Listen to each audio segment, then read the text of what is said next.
I spent a month in Philadelphia last Sunday. Well, the contest in which first prize was a week in Philly and second prize was 2 weeks in Philly. Well, they're all out of date now. In the past decade, Philadelphia has become one of the most beautiful big cities in the country. The Art Museum has long been filled with treasures from around the world. But today, most Americans identify it with Sylvester Stallone as Rocky doing his little dance on the museum steps. Long before Rocky, a man named Jefferson and his colleagues sat in Independence Hall and began to create a nation. Philadelphia honors its origins, as with the statue of William Penn perched atop the old Rococo City Hall, right in the middle of town. But we're headed away from downtown, out to the main line. Now, the main line is a famous residential area, supposedly full of ladies who look like Katharine Hepburn and club members who look like Cary Grant. The main line takes its name from the main line of the railroad heading west.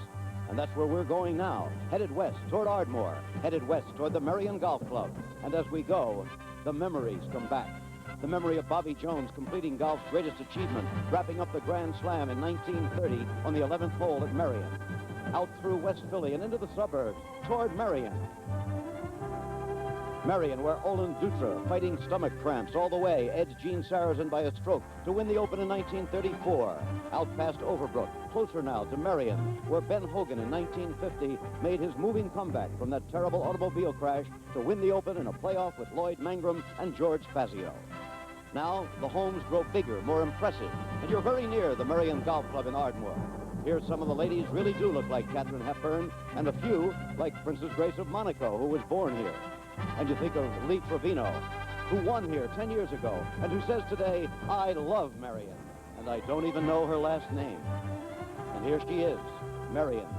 If Pebble Beach is a siren ready to lure unwary golfers to the Pacific rocks below, then Merion is an elegant dowager, correct to the last detail, lovable indeed, but sometimes maddening when she cuts down a stranger with a subtle, cutting thrust.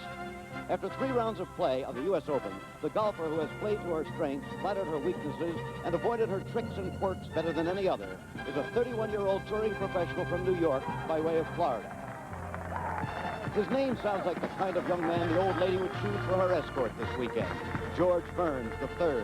Can he hold on to his lead for 18 more holes? We'll follow him all the way, and we welcome you now to the U.S. Open.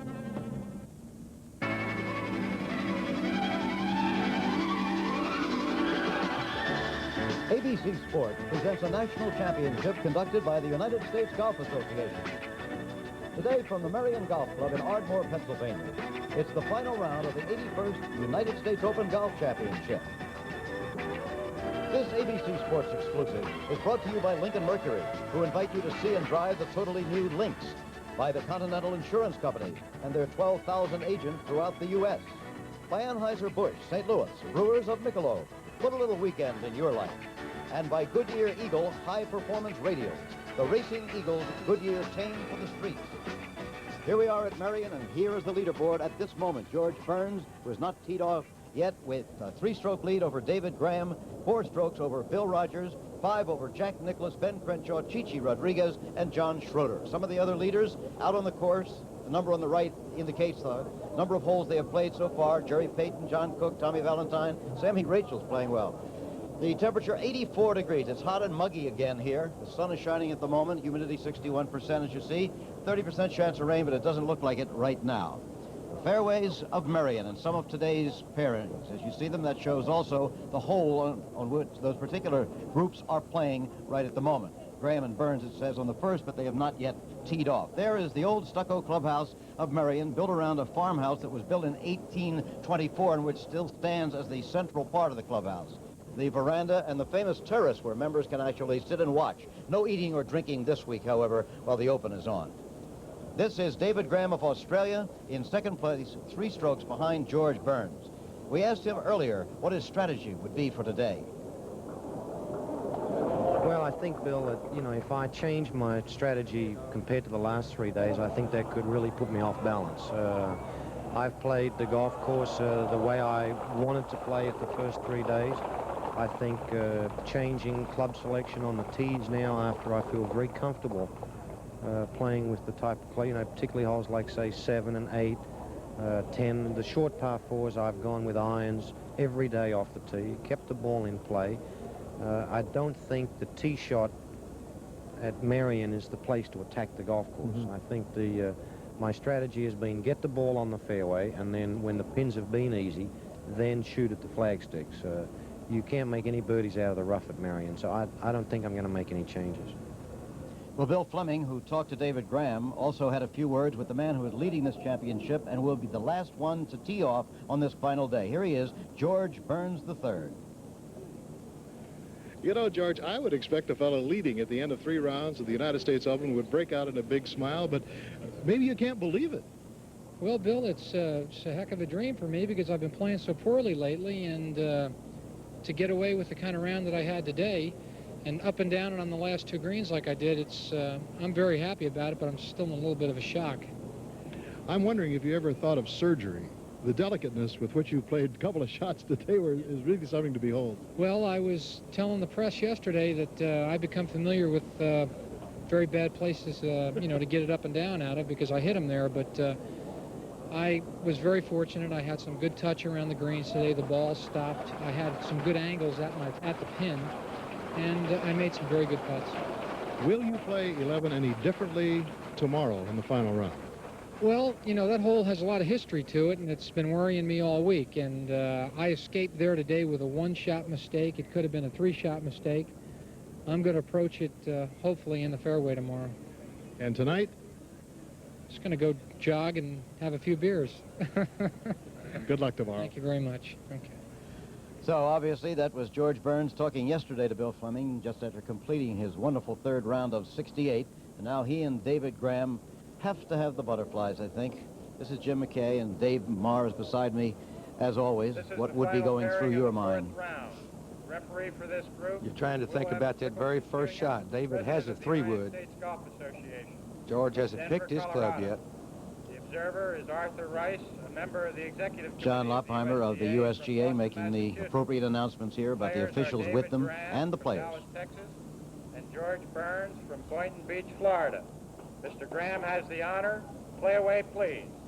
You notice Graham was announced as being from Dallas, Texas, although he is still an Australian citizen. He's been on the U.S. tour for many years, makes his home in Dallas, former PGA champion, in fact, 2 years ago.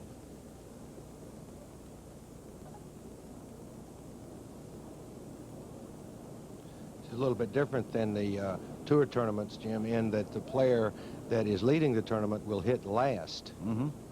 Where that's a little bit of a different change than some of the television you've seen earlier in the year. Now, this is a par 4 hole, 358 yards. There's a fairway bunker which Jack Nicklaus was in a few minutes ago. He managed to par, however, with the 3-wood, David Graham. He's looking left.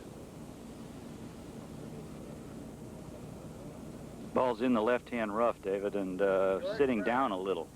That's Bob Rosberg out on the fairways, and there is the young man with the flag that marks exactly where the ball is, so the player will know. If you had 4 caddies like that at clubs every Saturday and Sunday, would speed up play, wouldn't it? It certainly would. Now panning back to where George Burns, the leader in the U.S. Open, is about to tee off. He's never been in any position comparable to this in his life. Not very many people ever have, Jim. No. George has just got to go out and hit a lot of fairways, a lot of greens, try to shoot 70, and let the other players try to beat that score.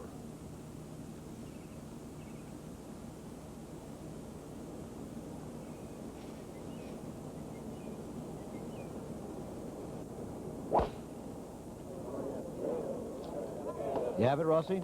It looks good, Jim. He played it left to right. It's a little short, but in the right edge of the fairway, which is perfect.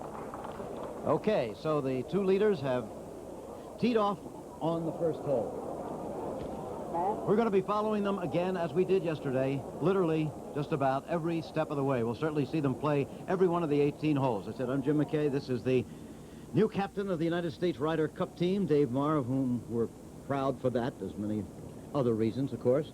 And it should be quite an afternoon. As I said, the weather is much better than yesterday. No serious threat of rain, at least not at the moment. Well, it may be better for the spectators, but not necessarily for the contestants, Jim. It's a lot drier. They tell me the stimp meter, which is how you gauge the speed on the greens, which yesterday was a little over 10 feet, today is 11.4. We'll get to look at, just see how fast 11.4 is as Nicklaus busts for birdie at the second hole. First hole, he played out of a fairway bunker to 10 feet and just missed the putt for a birdie. This time, he just misses again. It looks like a rerun of the putt he hit at the first hole. You said 11.4 on the stimp meter. That is about as fast as you're going to see greens anyplace, I think. I've only heard of one set of greens faster, and that was at Muirfield this year, where Nicklaus had him out. He must have had plain dirt. I know it wasn't that, but that was 13 feet they had there. 13 on the stimp meter. This is a device invented by a man named Stimpson. They named it after him, obviously. It's very simple. They just roll a ball down a little incline and see how far it goes. Well, you have to wear spikes if they get it fast so you don't slip down, Jim. No question of that. So it's going to be a long afternoon. We think it's going to be a very entertaining and exciting afternoon for you. Already, Isao Aoki, who played so well in the Open last year, very nearly won it, of course, went 5 under par after 10 holes. The last we heard, he had lost another stroke, was back to even par for the championship, but that's the kind of thing that can happen here. Here's the leaderboard, however. Burns by 3 over Graham. Let's get it set in our minds. By 4 over Bill Rogers. By 5 over Jack Nicklaus. Ben Crenshaw, who's playing very well.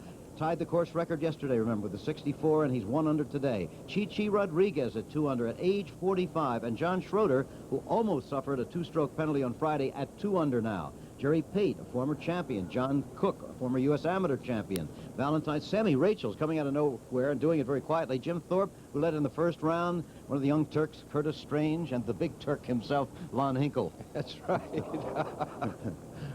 Now David Graham, checking his yardages for his second shot. Bob, how is the lie in the rough? Jim, it's really not very good. It's kind of in the short rough, but he got a bad break in it. There's a big clump of grass right behind his ball, and it's going to be very hard to control the shot.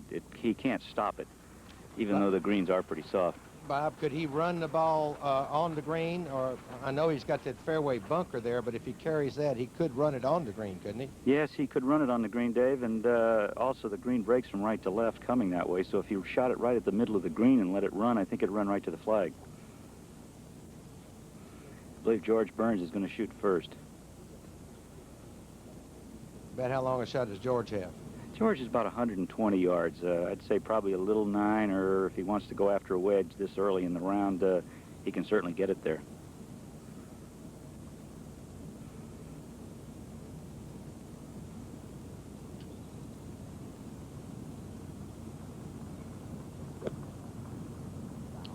See if he has the touch he had all the way around yesterday. Good shot. Safely on, Jim. If he could do that 17 more times, he would be this year's Open champion. Par on this course, remember, is 70. It's 36 on the front, but just 34 on the back. Don't let that 34 par on the back fool you. The real terror comes in the last 5 holes. But all the way around, just in case you weren't with us yesterday, this is one of the most interesting, fascinating golf courses to play that you'll see anywhere. And the more the players are playing it, the more they're finding out that the 6,500-yard course is a real grown-up golf course. Shortest course on which the U.S. Open has played in modern times. It is down a bit, isn't it? Yeah. That's open rough. That's part of the tournament right there.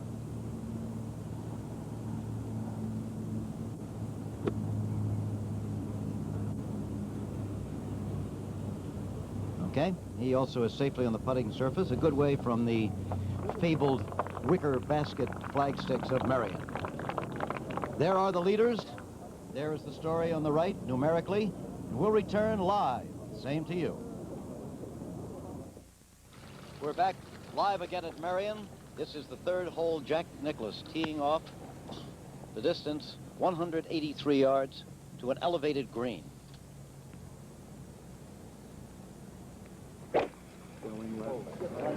Nice cut shot. I could hear him say, nice cut shot, so he's disappointed. Right in the bunker, Jim, on the left side. Bill Fleming reports from the fairways that he's right in the bunker on the left side, not where he wants to be. George Burns on the 2nd hole. First hole. Excuse me, on the 1st hole. Still at 7 under. He has that tap in.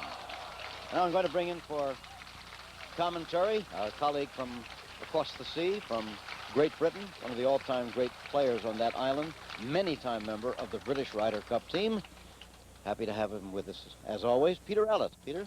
Thank you, Jim. And it's a glorious day, and I think we're in for A veritable feast of golf here today, because there are so many permutations about to take place. Will George Burns hold on? Will this man, David Graham, fight through? Can Nicklaus do it again? Will somebody jump out of the pack with a 64 or 65? Well, so many permutations. I doubt that, because the scoring today is much higher than yesterday. There were 16 players breaking par yesterday. So far, only 2 out of 22 players have managed to break par. So Merion being rather testy today, as David Graham lines up what you see there for a birdie on the very first hole. Graham in second place on his own at 4 under par.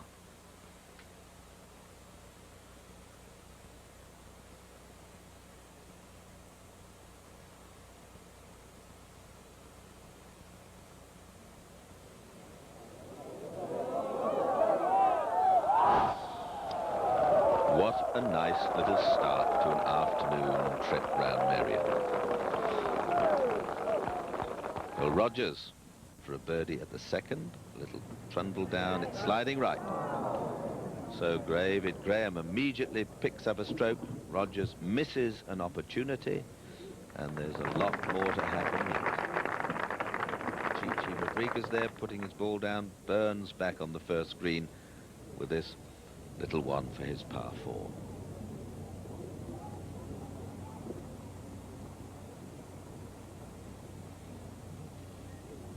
Safely done. Burns remains at 7 under. Leader now by 2. What a good start for David Graham. Not the easiest of lies in the rough. Played it into the center of the green, and then a nice 20-foot putt that just toppled in the hole. Now 5 under par. Field already perhaps beginning to spread out a little bit, but still many players in contention. Anything can happen. We've already seen Aoki from Japan, well, certainly for 10 holes, put together a sparkling round. He was really going like a steam engine. Faltered a little bit. It's now gone back to 2 over. He is only 2 under for the day, but he was out in 32 and then birdied the 10th on this very difficult day. Difficult because the greens are much faster. The green staff here have really done a superb job. The course is in excellent condition. Greens are fast, they've been cut and rolled, the fairways are tight. Second hole, long par 5, 535 yards, and a hole that very few people ever reach into, or even attempt to reach into.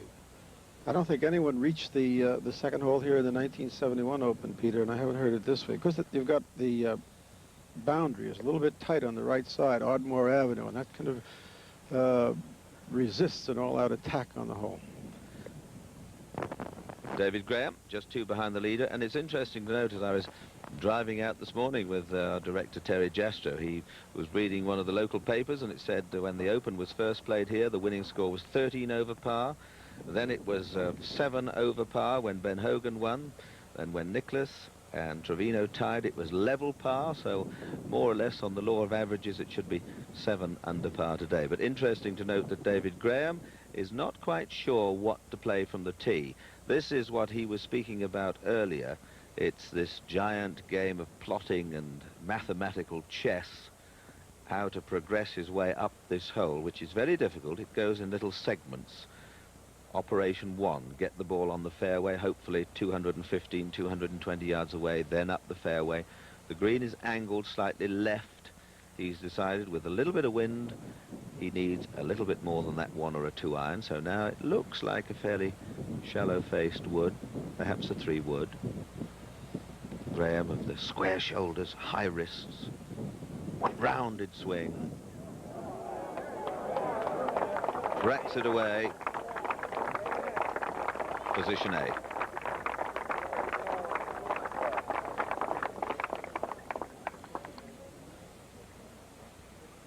And now it'll be George Burns, the leader of the championship. George, great big powerful man. Had a few ins and outs yesterday, but my word, he kept things going very well, and he's elected to hit his big iron. Big George. Plenty of movement with the body and the arms. Just keep his head still and hit it with the club head.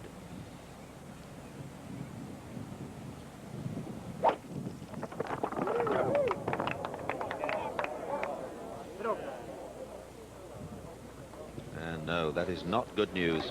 George did that a couple of times yesterday. Took an iron from the tee and missed the fairway. And then when you're sacrificing distance for so-called direction, you can be in problems. Jack Nicklaus in the bunker at the first, now in the bunker at the third. Opened up with 2 pars, might have been 2 birdies. Second shot at the long, short third hole.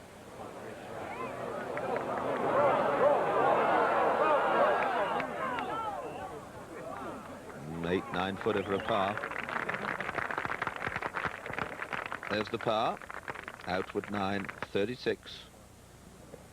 2 par 5s in the first 4 holes. The opening 6 or 7 holes here are long. Then there's an interesting little bit in the middle, and then a very tough ending. Merion, in my book, one of the delights in golf. We'll be back in a moment.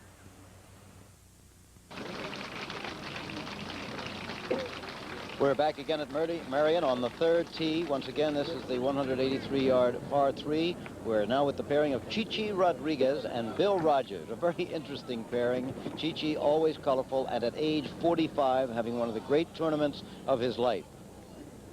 This hole was bogeyed by both Jack Nicklaus and his playing companion of the day, John Schroeder. Chichi.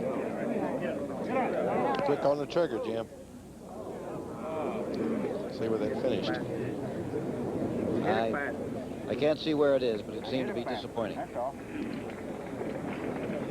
Just a little short of the green is the word for Chichi Rodriguez, who is 2 under par and in a tie for 4th place with Ben Crenshaw and John Schroeder and Sammy Rachels. Jack Nicklaus has dropped back to 1 under par, so he's 6 strokes out of the lead. Now Bill Rogers, young touring professional, at the point that Chichi was maybe 20 years ago. Good player, Jim. Real straight, left to right where the flag is. This is the kind of shot Bill should be able to play.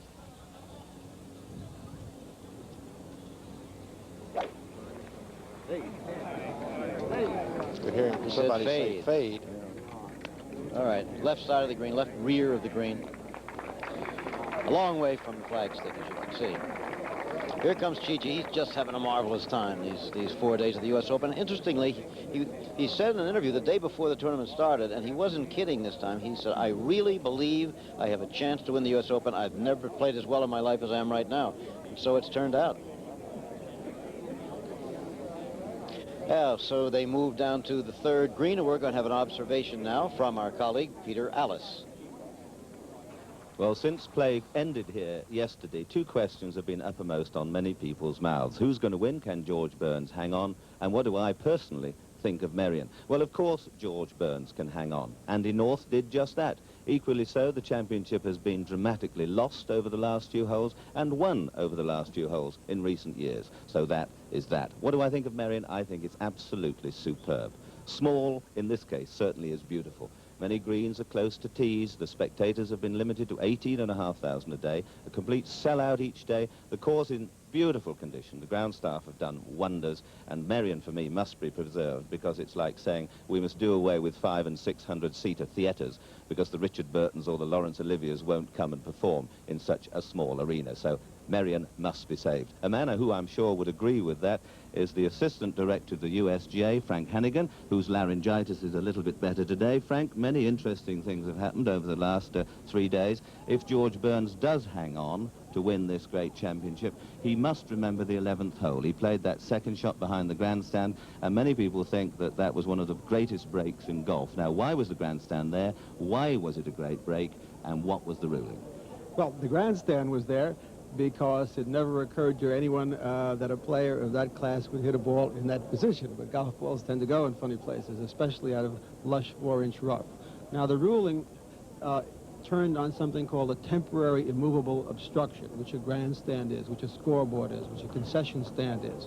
When a ball is behind one of those things on the player's line to the hole, he's entitled to line-of-sight relief. He can pick it up without penalty, move it to the nearest side, take 1 club length more, and then play on. That's what Burns did. Let's go out to live golf. And to George Burns again. Now, he's hit his second shot from that deep rough on the left side of the fairway. Now he's on the right side. Looks like he might have been flirting with out of bounds there, Bob, was he? Well, he had to knock the ball a little right, Jim, because he couldn't get it over that bunker out of the lie he had. He not only had a bad lie, but he was on an upslope, and it tends to shoot the ball straight up in the air, and this hole's playing right against the wind today. He doesn't have too good a lie. It's sitting kind of dry, which is an advantage, but it is sitting down. He has a shot of about 155 yards into a pretty good breeze. And this, of course, is a par 5 hole, 535 yards in length. There's the ball. So the leader has his first problem of the day. He played the first hole very efficiently for what is often called a routine par, if there is such a thing. Not when you're leading. That's the first of his many problems today. Went at it almost gently, it appeared. There it is. Off the right side, just off the edge. Might well be able to get down from there. Not a bad shot. Nope. So he really has extricated himself well from a quite bad tee shot. Here's David Graham preparing for his third shot on the par 5 hole. Bob, how long a shot does David have in there? David played a real good iron up to about, I'd say 90 or 95 yards from the hole. But again, he's slightly uphill lie and into a breeze that it seems to get a little stiffer as you get up toward the green, as you get up on higher ground. I would think that he'd probably play a little 9 or maybe a big wedge if he has the right kind of lie. Yeah, it'd take a little courage to fly it all the way back. You were right, though. They are holding very well. If the first hole was any indication on David's shot.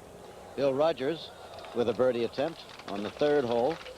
Remember the par 3 where Chi-Chi was short with his tee shot. Rogers was very long and leftish with his. Here it is coming down. Look at that. Look at that break. Look at that speed. And still quite a distance from the hole. Now David Graham. Ooh, look at that.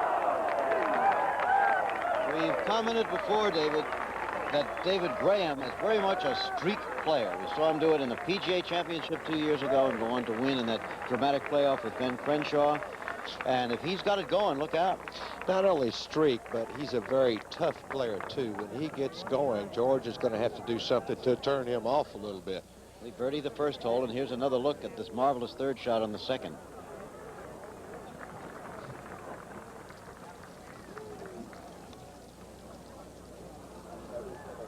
Just marvelous.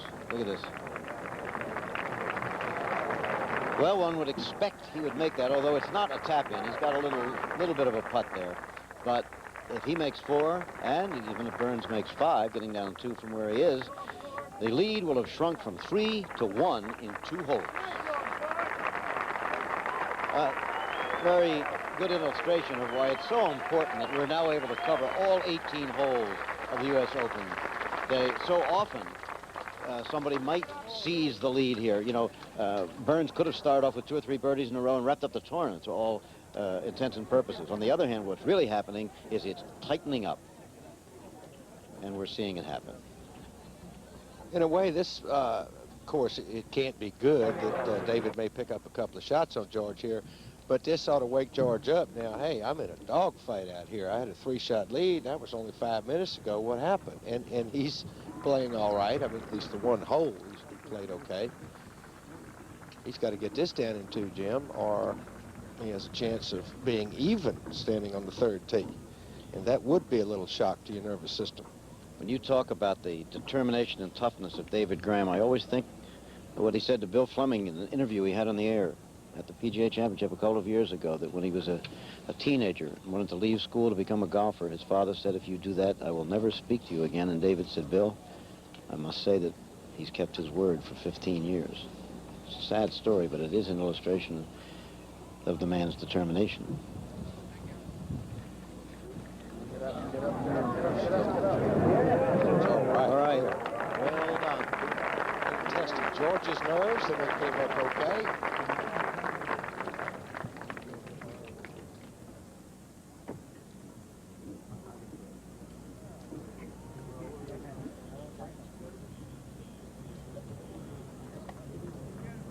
Now David Graham will have this short one for a birdie that could bring him within 1 stroke of the lead with 16 holes to go. I think Peter commented on the fact that the first 6 holes here are long. It's a short golf course, the shortest, as we said, on which the Open is played these days. But the first 6 are long. Okay. 2 birdies in a row for David Graham. Then the middle holes are really very short, a lot of short par 4s. And then comes the final 5, Sheer Terror and the Quarry, of which more later. But any hole can get you, though, Jim. Even the short holes 7, 8, 9, 10, they can be tough. A very good tough par 5 for George Burns. He now only leads by 1. Now we're going to take a break, and when we come back from that, you're going to hear the first of several messages you'll be hearing during the course of the day from the United States Golf Association itself. There's the 3rd green, par 3, 183 yards, and on the tee, David Graham, who's made a sensational start. 2 birdies in the first 2 holes. You can't do better than that. There he is, looking very cool and calm, racking it through. Cries of admiration. Safely on. The flag, as you can see, is way on the other side of the green, and you've got to be either very courageous or rather foolish or a bit cavalier to go straight at the pin. And Graham with 2 birdies in the first 2 holes, safely on. George Burns has parred the first 2 holes, and if he keeps doing that, well, it'll be a very good round indeed. There you get some idea how tight that flag is to the bunker. Go back to the tee, which is slightly below the level of the green.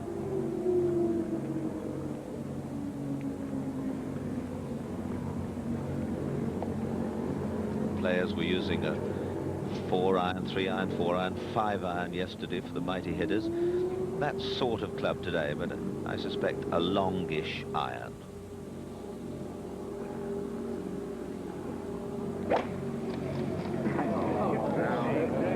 Player pulled that away. It looked to be like he'd pulled it, yes, just up the left side. Safely done, both of them on the wide part of the green. Quite away from the flag, though, as you can see.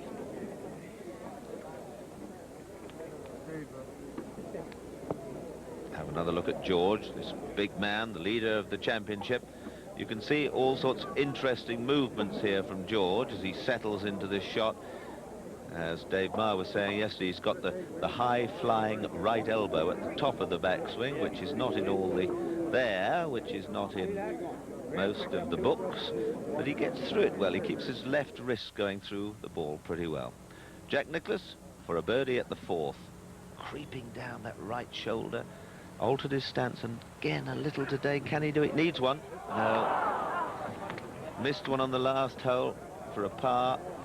Missed that one, and well, much can happen yet, of course, but Nicklaus's record of 2nd, 3rd, 4th is quite extraordinary without his many victories, and Jack has to settle for a par 5 at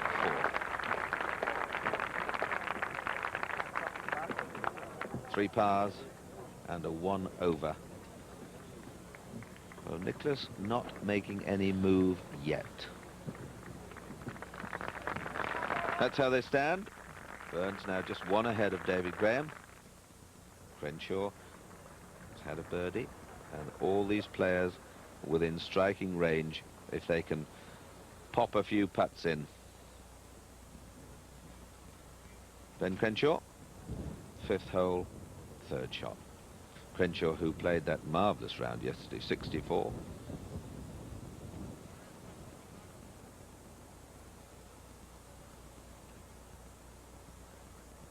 Can he do it again? Well, that would be asking a lot, but he's capable of anything, and he'd love to win.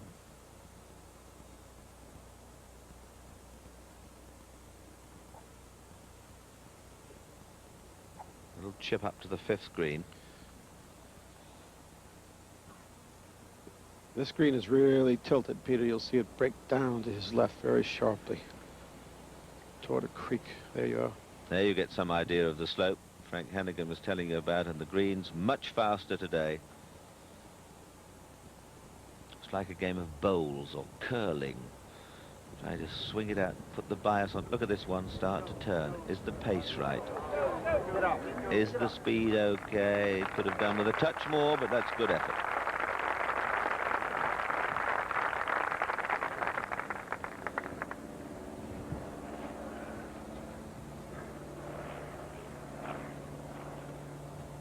Ben Crenshaw playing with Jim Thorpe. Back to the third. David Graham first to putt. Quite a way away.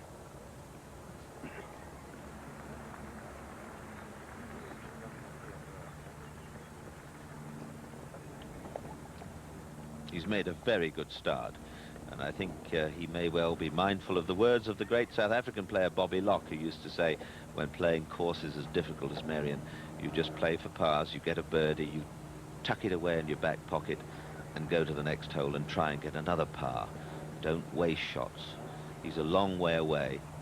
If he's really thinking with a cool head, he'll be thinking now, just good pace, putt it into that water barrel, just roll it down there, get a 3.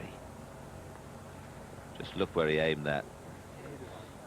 So he's over borrowed, it's turning in. No, he hasn't over borrowed. Swings a bit late. So there was a 6 or 7 foot swing on that putt.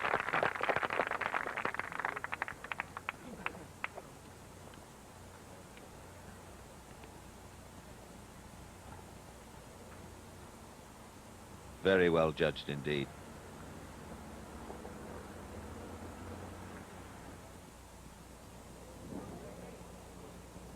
Here's Bill Rogers at the 4th hole, his 3rd shot. This monster 600-yard par 5. The flag is very much in the front of the green, and Rogers stops it beautifully. Leaves him an awkward putt down the green, but a chance for a birdie.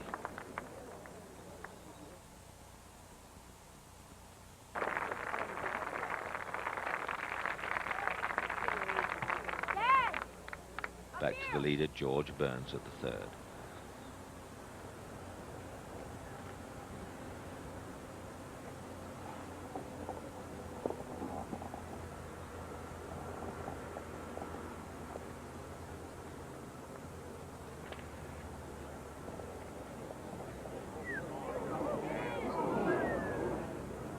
Testing putt left.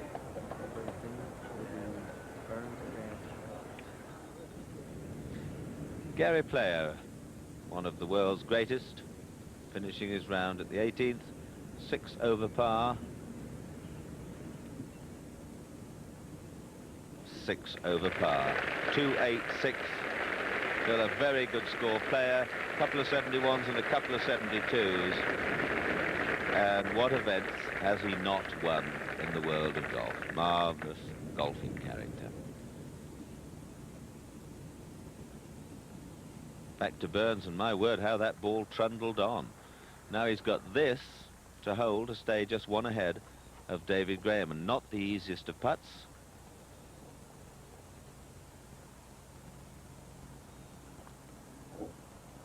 Just the sort of putt you don't want to be left with.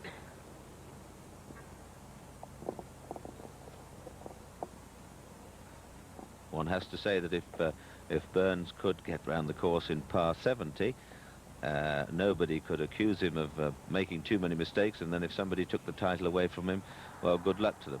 I think even if he takes 72 or 73 under these conditions, it will be a very good score indeed, because the par here of 70 is mighty tough. Only 2 players out of 28 who have so far completed the course have broken par today. Burns then for a 3. This to remain 1 ahead of David Graham. Bravely done. Very bravely done indeed, and just the little bit of tonic that he needed. On to the 4th. But prior to that, of course, David Graham, who marked his, has this little 18-inch putt for his par.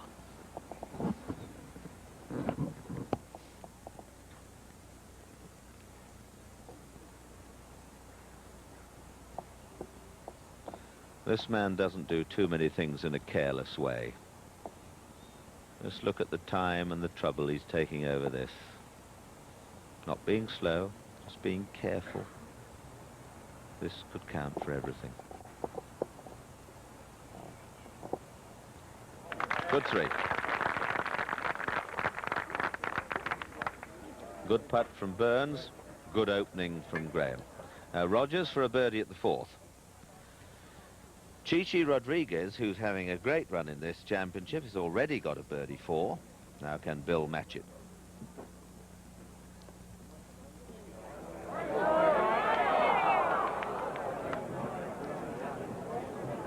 That's a par 5.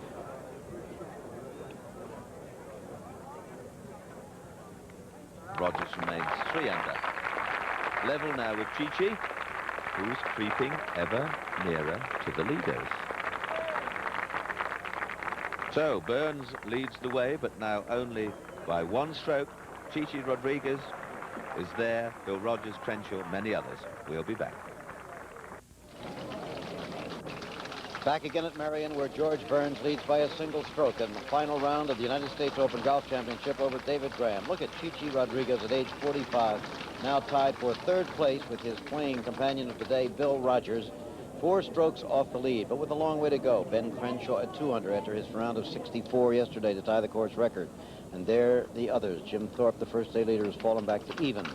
Jack Nicklaus at 1 under par is for the tournament, is 1 over for the day. Now, just a matter of seconds ago, Bill Rogers hit this tee shot on the 5th hole, a fascinating hole. Everything falls away to the left, and on the left, the entire length of the hole is Cobb's Creek, which wanders its way all through this golf course. And Bill got a good result. You want to stay on the right side of this one, Dave, all the way, right? Well, actually, Jim, if you were on the left side, you'd have a better second shot into the flag. But if you go down the left side, you've got a lot of problems concerning that creek. John Schroeder playing with Jack Nicklaus with his 3rd shot on the 5th hole, par 4 of 426 yards. It's the same hole that Rogers and Chichi just teed off on. And this green will break from right to left on you a little bit. Oh, if you get to the right side on your second shot, and you're very slick going down the hill. John's ball didn't roll near as fast as he thought it was going to. Schroeder is still tied with Nicklaus, both of them 1 over for the day, 1 under for the championship. Time to get going if they're going to make any kind of move. You can't That's right. Get too many behind. 6 off the lead at the moment is Jack Nicklaus trying for an unprecedented 5th United States Open Championship, having won his 4th last year. You'll get some idea with Jack's putt. You get to watch it, just how slick it is going down this hill here. This is a virtual stimp meter all to itself. That's right. Of course, he knows it, and if you had a man has a nice slow stroke, I think that's one reason that Jack has played so well through the years in major championships. He's got a very slow, smooth putting stroke, which is what you need when the greens are very slick. Show me a man with a fast stroke, and I'll show you a man watching on Saturday and Sunday. That's right. Jack has a nice Father's Day present today. His son, Jack Jr., is carrying his bag.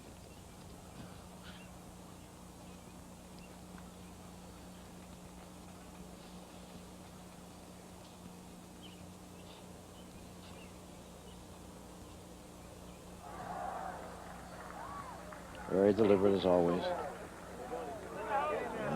Hold it, hold it, hold it. Oh, hold. Yes, he holds it.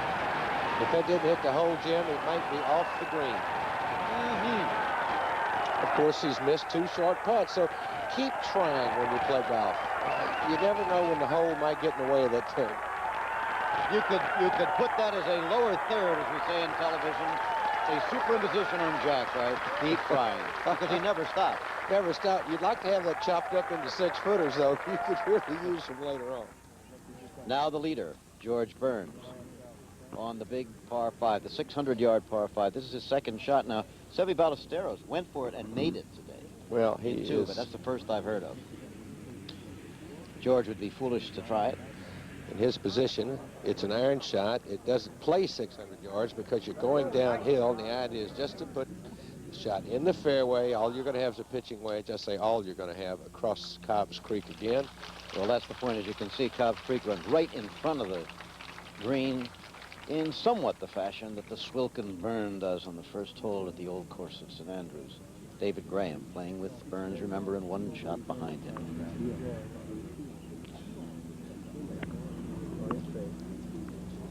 Really has a soft, pretty-looking swing. He's moving, though. It may look that way, but good golf swing. Okay, they're very close together there.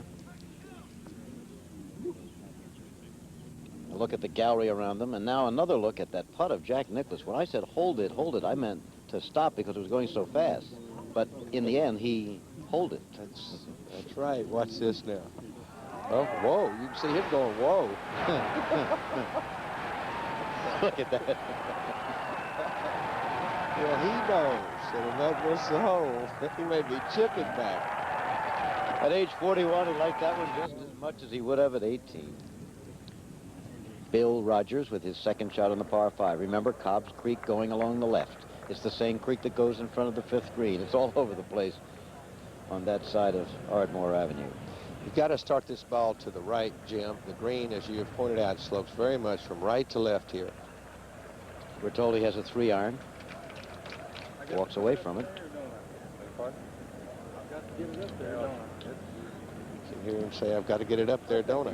That's Texarkana for, is this enough club? Rogers, 29 years old.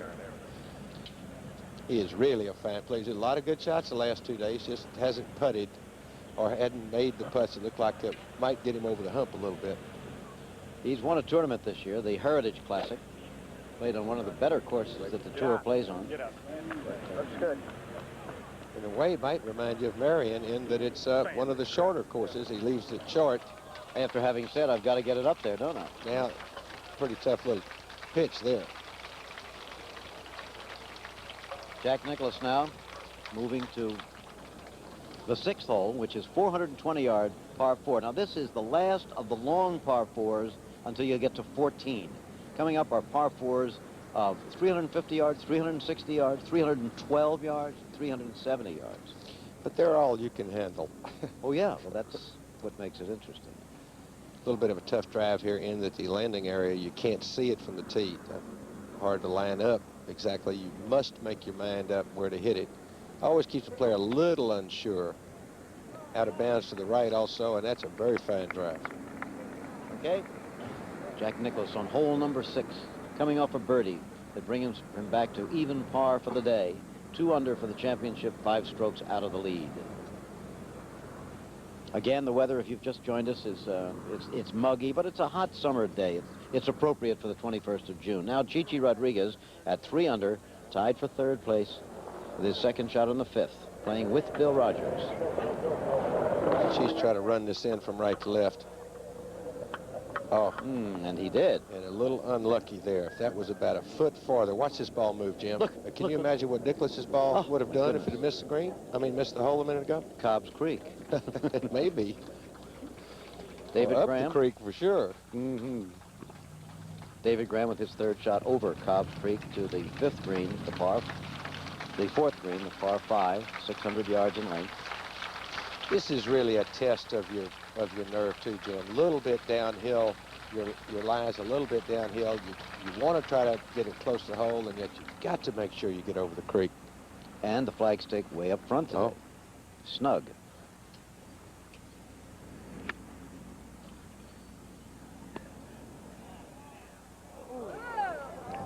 Not bad. They give George a little breathing room there, but of course George can't afford to get too cute either. David looks as though he's 15 or 20 feet by the hole. Now George Burns, the leader, by 1. Led by 3 when the day began.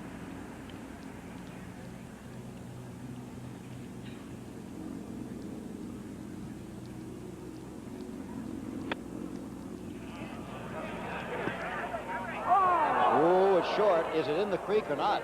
It may well be in Cobb's Creek. Rossi, can you see? We're told it's not in the creek. Bob Rothberg, when you get there, let us know what the deal is. I believe the ball stayed on the bank. Well, how long is the grass there? Is it that real long stuff? That's not good because he has such a short shot to play that it's almost impossible to hit it hard enough to get it out of the grass and then stop it in such a short time. Plus, he's going downwind. Walking with him, Will Nicholson. They're just moving out of the picture, president of the USGA. Arthur Rice. Right. Well, it just shows you the simplest shots that appear to be simple if you just don't carry it far enough. Well, the pin placement's the key thing on this hole today, isn't it? He had to play, he wanted to get close very snugly, and that's hard to do. When you flirt with the... Tend to ease up on those, huh?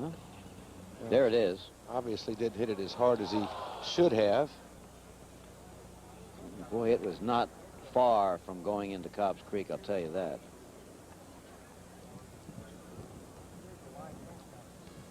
Well, Ladd didn't look too bad.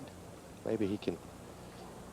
Played such two great pitches yesterday at the 17th and 18th hole, making par there. And it's time for one of those kinds of shots that win the U.S. Open. It isn't so much the birdies as the pars you save. The calamities you escape. That's right.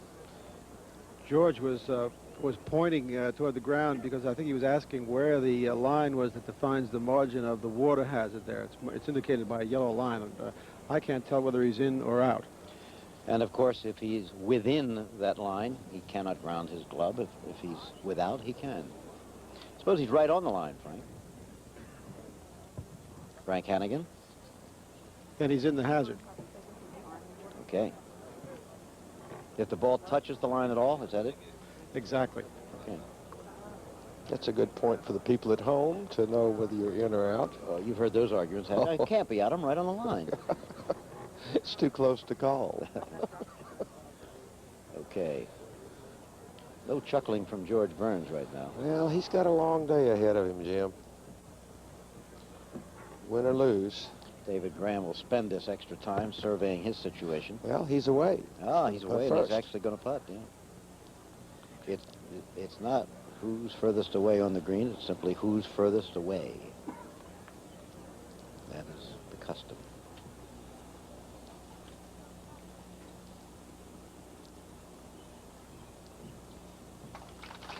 Putting for a birdie. With the possibility of a birdie, let's say. He's longer than 15 or 20 that I said first, it looks like. All right. It's a good putt. Jack Nicklaus, second shot on the 6th hole. Remember, a long par 4, 420 yards. And he said it way left, Jim. Yeah, but it kicked right on. Look at this. I can't tell exactly where it went to on the greens We've got area up there, but perhaps you can see it better than I can. Yes, we can, Bill. He hit on the left fringe and kicked right onto the green in beautiful position. Didn't avoid the bunker by too much, but I think he did what he wanted to do. He got it close, and that's no matter how you do it, you're going to take that. Now Burns with the trouble shot. I'm told that he is in the hazard, so he may not ground that club. Okay. These can be tough shots, Jim, because your weight tends to be on your back foot. Oh, look at this. Look at that play. Your weight tends to be on your right foot then when you're playing that shot because his left foot is up the hill, and a lot of times you'll hit that ball a little heavy when you do that. On any kind of little shot around the green, try to keep your weight on your left side. It's a good shot, of course, but he still left himself a pretty testing putt for the par 5. Well, he made a nice putt the last hole, the 2-putt on the par 3, so sometimes it helps when you make one right away and you get a little touch, a little confidence. Remember, he's leading by 1 over David Graham, by 4 over Bill Rogers.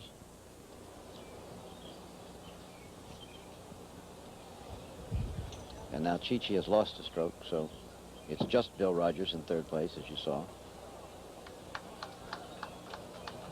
Asao Aoki, who started off so impressively, going 5 under after 10 holes, has cooled off. He has now lost 3 strokes to par on the back 9. And there he is on the 18th hole. He's 2 over for the championship, 2 under for the day. For a while, it looked like he might shoot a 63, 64 or something. Bill Rogers now. Teeing up on the 6th hole, the 420-yard par 4. Remember, Nicklaus is on the green here with Schroeder.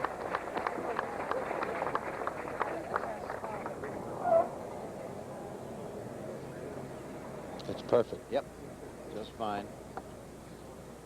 If you wanted to watch someone drive a golf ball and play, Bill Rogers would be one to really watch, Jim. He's a good player to watch.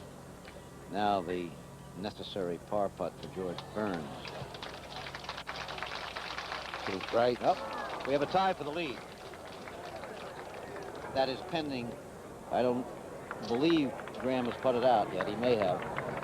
No, he didn't, as a matter of fact, but he has a very short putt. That's the same side that Nicklaus missed it on, same side that Bill Rogers missed it on. That putt has to look like it goes left because all three putts that we've seen there, the players have missed on the right side of the hole.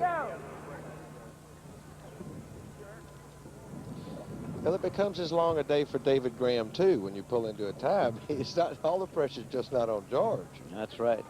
You will share the pressure now, sir, if you make the putt.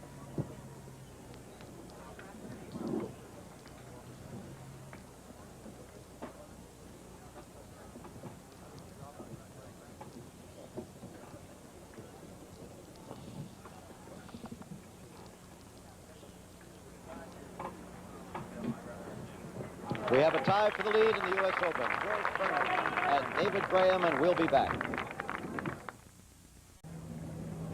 David Graham, tee shot at this great fifth hole.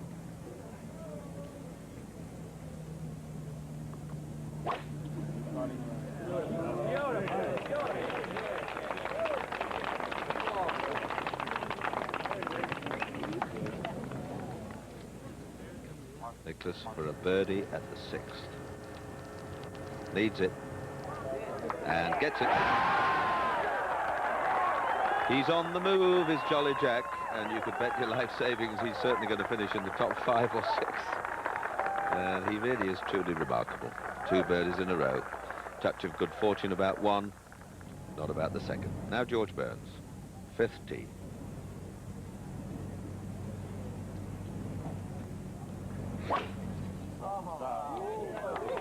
Beautiful looking drive here. And long.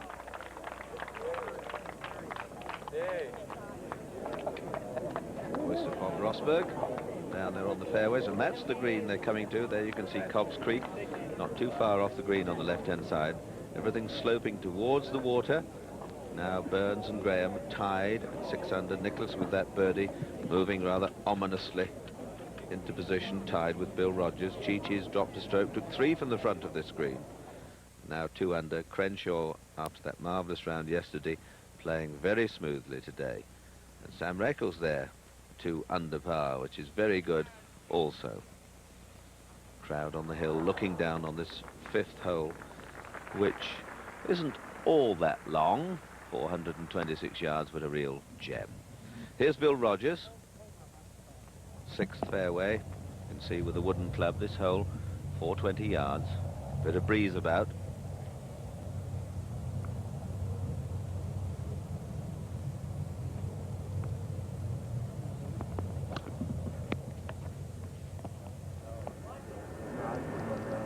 Swings very straight up and down the line, but he just turned on that one. Not too far from the flag, as you can see, no more than 12 or 14 paces. He just pulled it away, and he's on the back slope of the bunker, I think, and maybe faced with one of the most difficult shots in golf. 5th hole, they're the leaders, Graham and Burns, and let's have a look at this 5th hole in more detail. 426 yards, par 4, everything slopes right to left. There's the creek going up the left-hand side. Must drive there. That's the player's view of it. You can see the tilt from right to left. Swing slightly round the corner. There's that little creek. Doesn't look much, but so many balls look good and just bounce in. There's the green, tilted also from right to... Look at that ball, swing away on the left. Our 2-dimensional cameras tend to flatten everything out. But there you saw a ball looking straight, falling away. That's from our high camera. Lovely picture over this delightful bit of Pennsylvania countryside. Trees and greenery, good crowds, happy crowds, which is nice at any sporting event nowadays. The temperature's in the mid-80s, humidity's around about 62 or 3%. A lot of good golf and much excitement to come. This is the hardest hole on the front nine, Peter. No doubt about it. It's played that way in relation to par this week for the entire field. Is there any sort of statistical reason, apart from statistics, why that should be there, Frank? Is it it doesn't appear? Is it psychologically more frightening for them, do you think? Oh, I think the cant of the green makes it that hard. Yeah. Well, that's the view that David Graham has.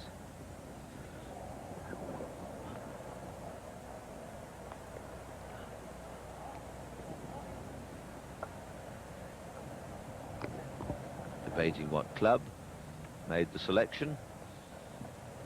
He can afford to play it a little bit to the right and use the slope to get close to the flag.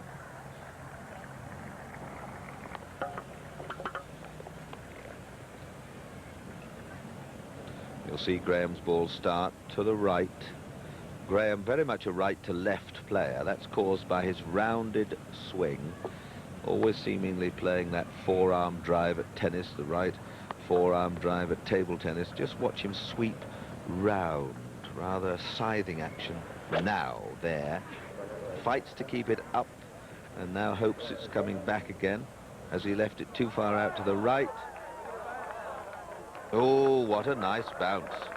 He got the turn on it just right and got a little bit of a fortunate bounce, and the slope did the rest, and now he's got a putt for a 3. Rogers now, 6th. And he, in fact, did stay on the downslope at the back of the bunker. Very difficult shot, virtually impossible. That is a very fine shot indeed. We might have given him another 10 or 12 goes, and he might have got it a bit nearer, but that was a very well executed shot. George Burns, 2nd to the 5th. Just give that away.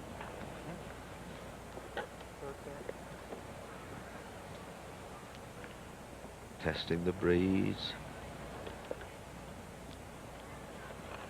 Now that's a good view of what George has to do. Fairway sloping, he's got a 6-iron. George again tends to draw the ball in a bit from right to left. Fights against it. You'll see how he tries to keep the blade open all through the ball. Ground sloping away. May well be hitting a big 7. May have changed his mind. It's a 6 or a 7. Now then, has he got it on line? Will it hold? Will it turn? Oh, marvelous shot. Look at the speed, though. Look at those greens. The ball moving under its own weight off the green. Now, some may say that's almost too difficult, and some may say, well, that's golf. Great shot from Burns. Burns and Graham still tied, 3 strokes ahead of Nicholas.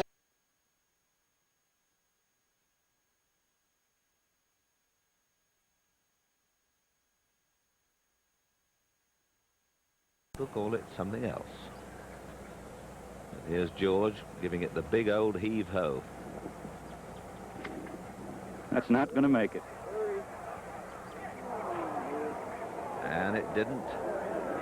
That really didn't even come close to making it, Peter.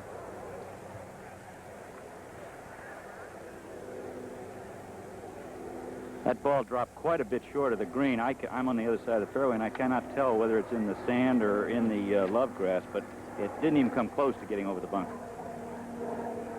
So George Burns, the leader, in trouble. Up the hill at the 10th. David Graham, who's battling away. I'd say it's a number of years since an overseas visitor won the American Open Championship. And although David Graham lives here in the United States, still very much an Aussie at heart. And the Australians down there, I'm sure, who are watching this program, will be following his progress very carefully indeed. Little pitch, short shot into this very attractive little short par 4.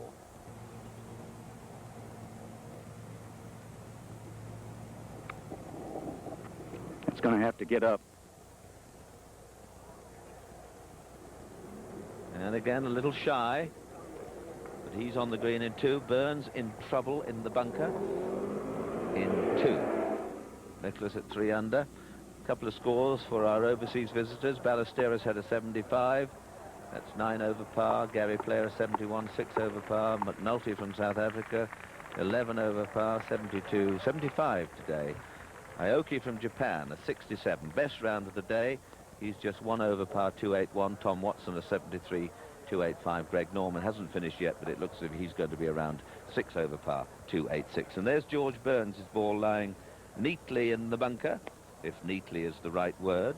And there you see the dreaded reeds, grass, rushes, dunes, love grass, Scotch mist, southern comfort, call it whatever you will. It's all there waiting for him, as we see Jim Thorpe trying for a 2 at the 13th. He's got a putt to go into third, but he's not hit it hard enough. But George, well, Jim will be thinking, well, I'm doing rather well, and if you'd said to him a few days ago, you'll be battling away. Well, here's Nicholas, though, his second shot to the 12th, very much in contention. About 145 yards, Peter, and I'd say a 7 or 8 iron. You remember yesterday, he put it up here, what, 4 feet? A little long. And a slick putt coming back. So Nicholas at the back of the 12th, and that green is like, well, a ski slope. Some statistics for you. We've had yesterday, we had 11 players out of 46 broke par. Today, only 4 players out of 46 have bettered par, which here at Merion is a very strict 70. Here was George Burns, out of the bunker at the 10th. Third shot.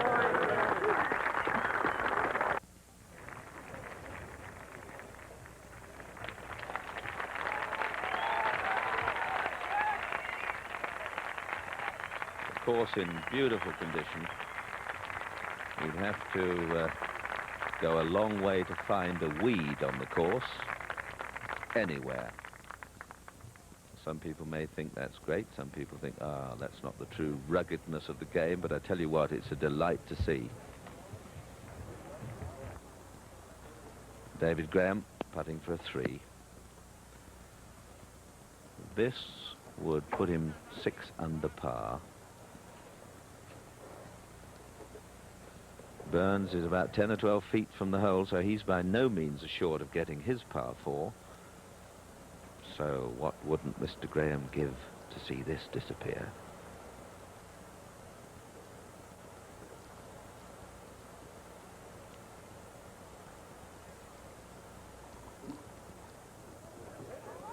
No, he'll be pleased to see the next one disappear.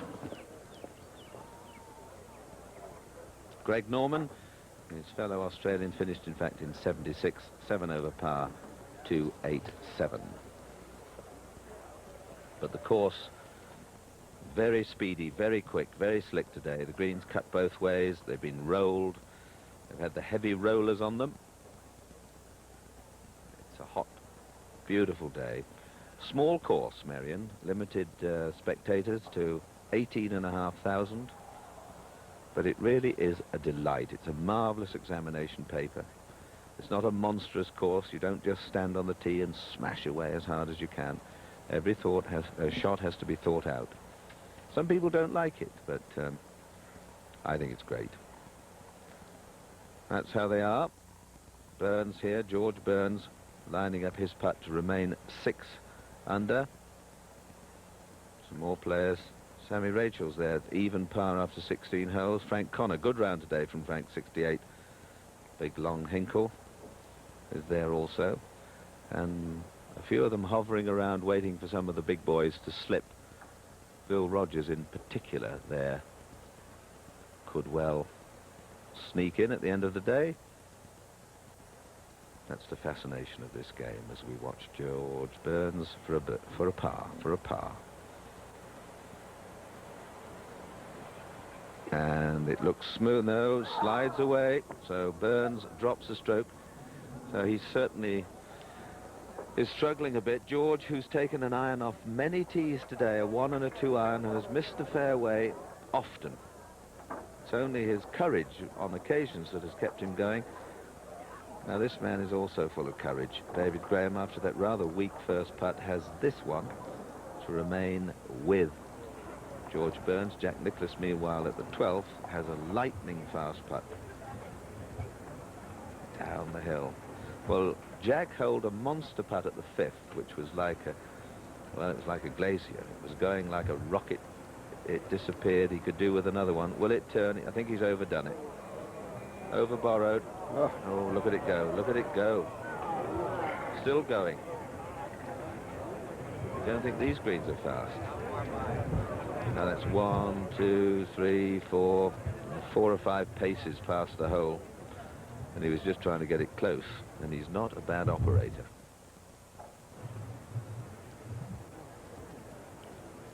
Now back to David Graham. If he holds this, they will be jointly in the lead, he and George Burns.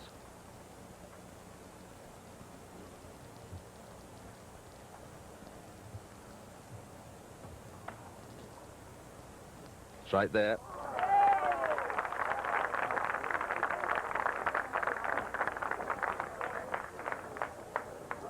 Graham, of course, has won the PGA Championship here in the United States, and a very good player indeed. Now then, George Burns must hold this little putt to remain at 5 under par.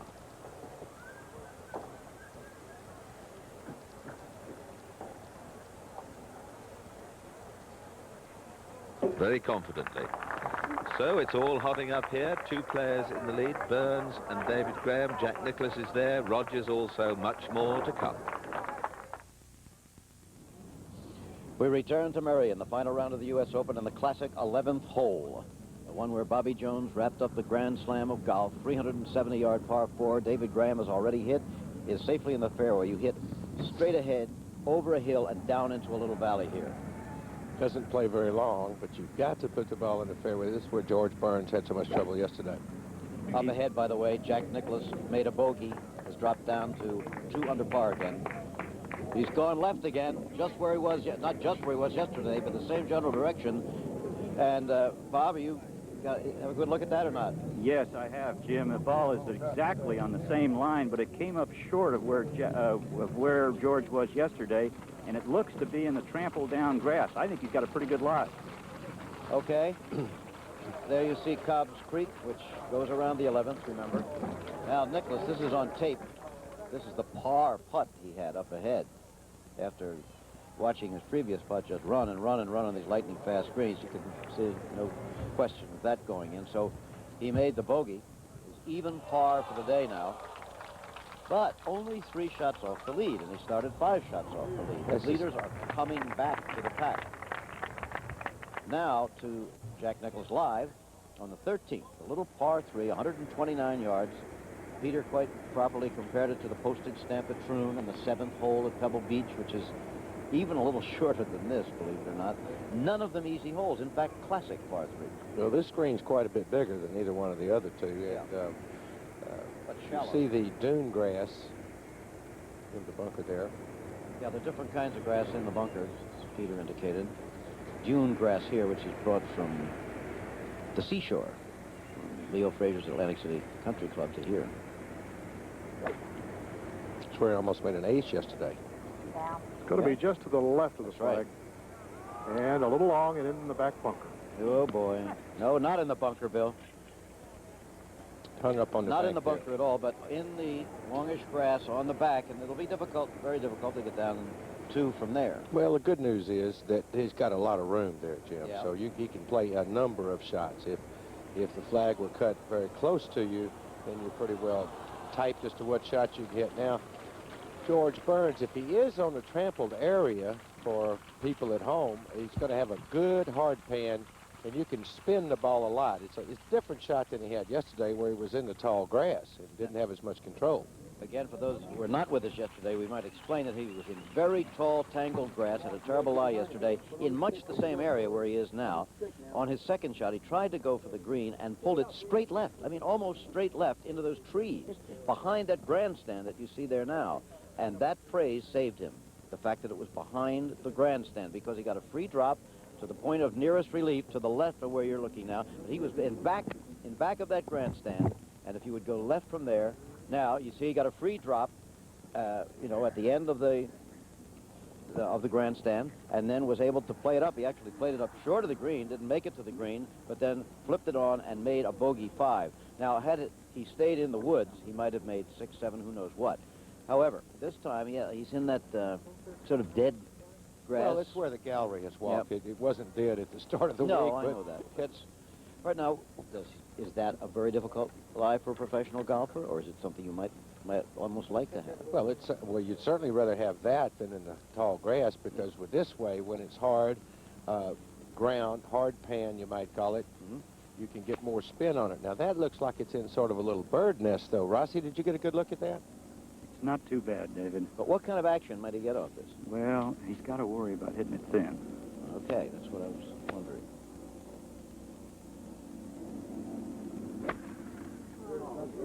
Hit a beautiful shot. Oh, boy. George Burns, still unflappable.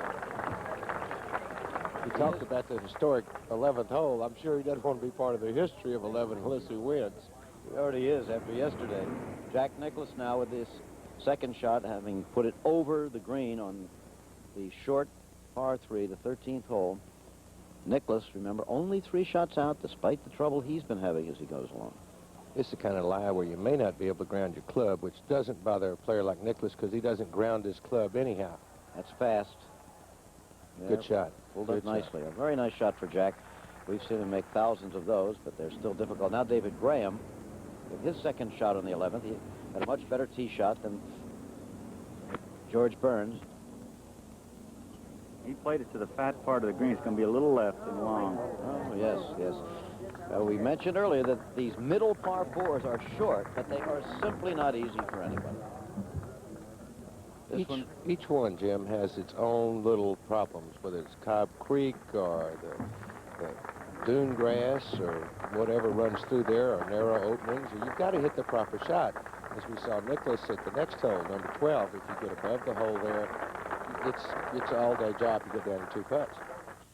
You watch the leaders and hear scores of some others who have been playing here today. You see Marquez had fine 69 today, by the way. Bill Rogers is only 2 strokes behind. He's in 3rd place by himself. 2 strokes behind Burns and Graham. And a marvelous opportunity here because he's putting up the hill or side hill. Now watch this putt break. It's going to come straight into your set and it dive to the right. He makes See that how far up he's aimed there, Jim? Yeah.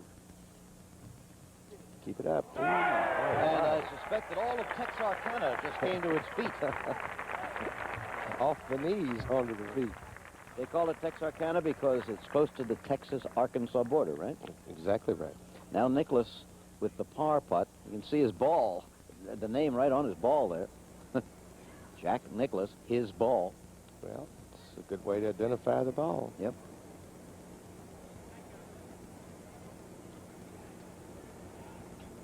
He's missed a couple of shorties like this today. And so he remains tied with Jim Thorpe at 2 under par in a tie for 4th place, 3 shots behind the leaders. It's far from over. That was satisfying. Happy Father's Day from his son, Jack. That's right. Now they've grown really to love this man. When he first came out 20 years ago, Arnold Palmer was the king. And many of the fans actually resented Jack's intrusion on the kingdom. And it took many years before they really gave him the kind of ovation you just saw and the shouts and encouragement. Until finally last year, after he won the Open, remember, Dave, and he was in the scoring tent, the young people were outside chanting, Jack, Jack, Jack. Back to 11.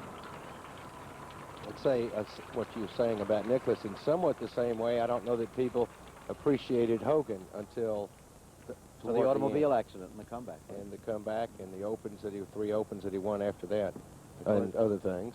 Of course, he won the first comeback Open right here at Merion 31 years ago. Can't believe it's that long. There you see Rogers just 1 stroke off the lead behind these 2 men.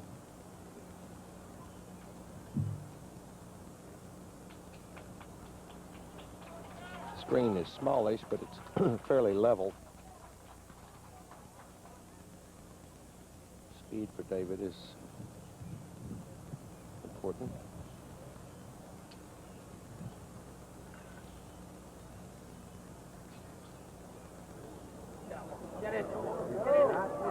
All right. Good time. Make sure up from there is the par, obviously. You see him look over at George and say, can I finish out? Will I be in your line? You're able to do that. So Graham finishes his hole and remains one under par for the day, 5 under for the championship. And behind Burns' grandstand, as it may be dubbed, if ever it returns. Bill Rogers at 13. Yep. Now remember, Nicklaus went over this green. Let's see what Bill Rogers does in this devilishly short hole.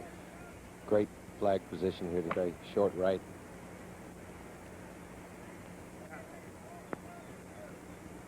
Okay. All right, he'll have that longish one. Yeah, but that's where to put it. Yeah, right in the middle of the green. lip of that bunker in front of there is just a little higher than the rest of the green, and it just takes a little bit more to carry that. You shouldn't fool around with a hole that looks so simple. You looked at it 129 as George back at the 11th hole for his birdie. As you know, David, one of the great things about this golf course is it makes you play so many different kinds of shots. Jim Thorpe told me after his 66, the first round, that he literally used every one of the 14 clubs in his bag. That's great architecture when you make a player run through the bag. That's right.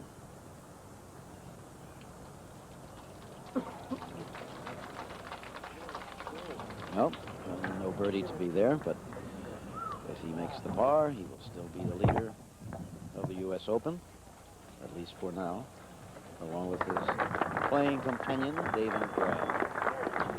George Burns and David Graham are tied for the lead, a stroke ahead of Bill Rogers in the U.S. Open.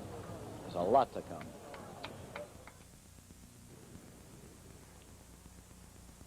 Bill Rogers putting for a possible birdie on the par 3 13th hole, having birdied the 12th. You have to make sure of that one for the par. He's only one stroke behind the co-leaders, George Burns and David Graham. He's 2 strokes ahead of Jack Nicklaus and Jim Thorpe.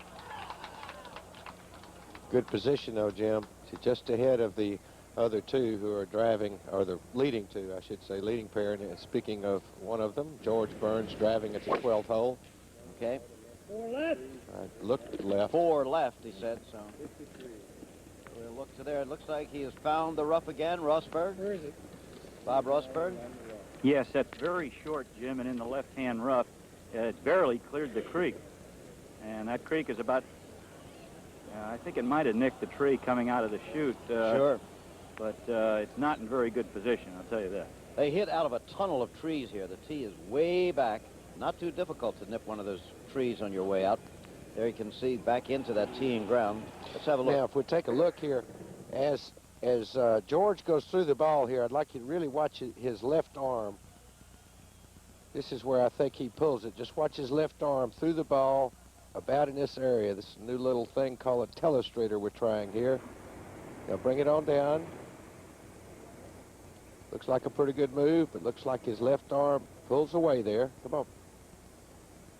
Breaks down a little too soon there through the ball, and way to the left it goes. So now you know why that happened there.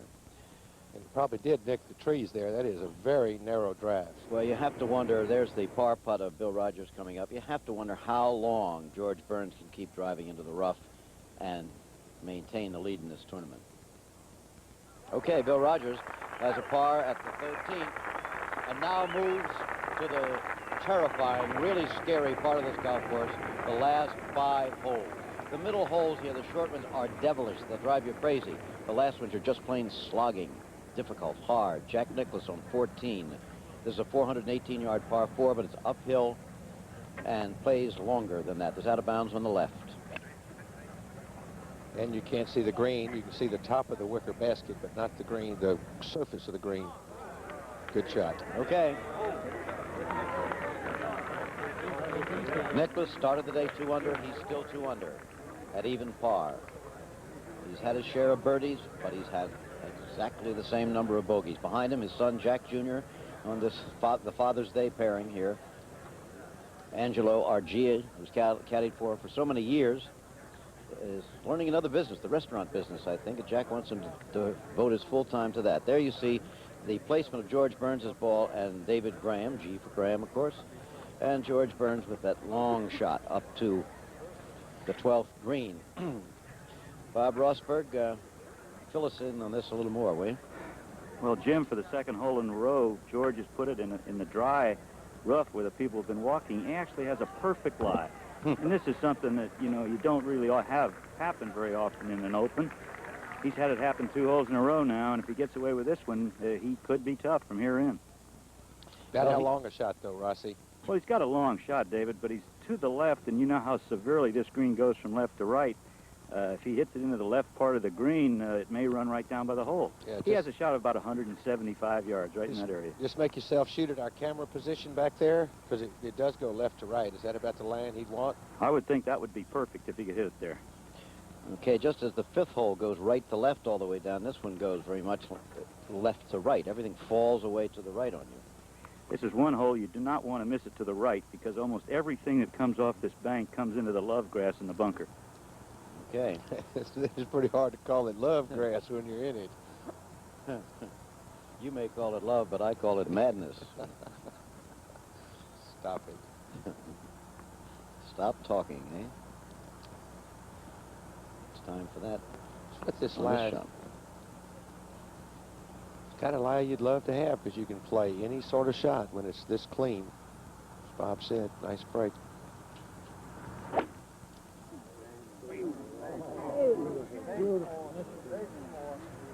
They like it. Oh, yeah. Jim, let me tell you, that is slick going down there. Yeah, his problems are not over on this hole. No. No, Bill Rogers had it to one place that you've got to have it short right. And speaking of Bill, Jim, if he can make par on each of the last 5 holes, I think your Open champion is going to be Bill Rogers. Okay, well, when we did an Open preview show a couple of weeks ago, you said that he was one of 2 younger players you thought had a real chance to win the U.S. Open, and he's still up there. It's just in the first 3 rounds. You just, the last 5 holes here have gotten to most everyone. Now David Graham playing with Burns. And they see exactly the problem for him. About how long a shot does he have, Bob? About 125 yards, David, and actually coming downwind now. He has a hard shot to play. He put it in the bunker here yesterday and got a big break that he didn't get in the Scottish Broom. But yeah, I think he'll probably bail out to the left just a little and try and hold the putt. On its way. Oh, yeah. Fine shot. Excellent shot by David Graham. In a tie for the lead. Just head-to-head. It's been match play between these 2 so far. But unlike match play, they got to worry about Bill Rogers just behind them, and Jack Nicklaus, and Jim Thorpe, and Ben Crenshaw, and young John Cook. How about the way Jim Thorpe has played? That's just great. Just remarkable. Lon Hinkle had another good Open. Sammy Rachel's finished it even. Notice Chichi Rodriguez started the day 2 under, got to 3 under, but now he's lost some, and he's back to even par. It's still fine playing. Cheech has had played well the last 6 tournaments he's played in. Nicklaus up on 14, beginning the long voyage home at Merion. A man never to count out. Never. Literally never. You have to admire a man that gives you 100% every time he hits a shot. I don't know that I've ever seen the man hit a shot where he just said, oh, to heck with it. I've got enough. I think we've seen him battling to make the cut.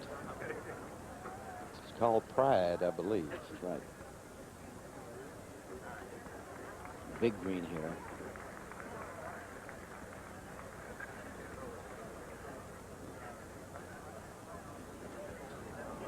Nope. No, no. No, no. Green's continuing to speed up. The sun's still burning on them. Now, Jim Thorpe on the 15th fairway, he will not give up. Every time you expected to see this little-known pro fade out of it, he comes back with a couple of birdies, and he's right in it. Tie with Jack Nicklaus, can't be out of it. Like you're tied with him all your life. Look at Good this. shot. He's got an opportunity, certainly, for a birdie right there. Now back to Graham and Burns as they play the 12th hole. After they do that, they'll walk right across Ardmore Avenue. There's a street, a busy street, usually. It's been blocked off this week through the grace of the authorities of Haverford Township. You know, Ardmore is in Haverford Township. That's a kind of a, community thing they have around here. I just wonder if he can hit it easy enough to keep it around the hole. Still hit a good putt. If he hits it very solid going down that hill, it's going to just take off.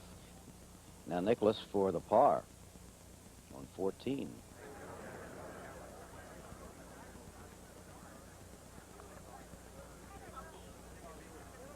Oh, almost looked like it might pull up on him.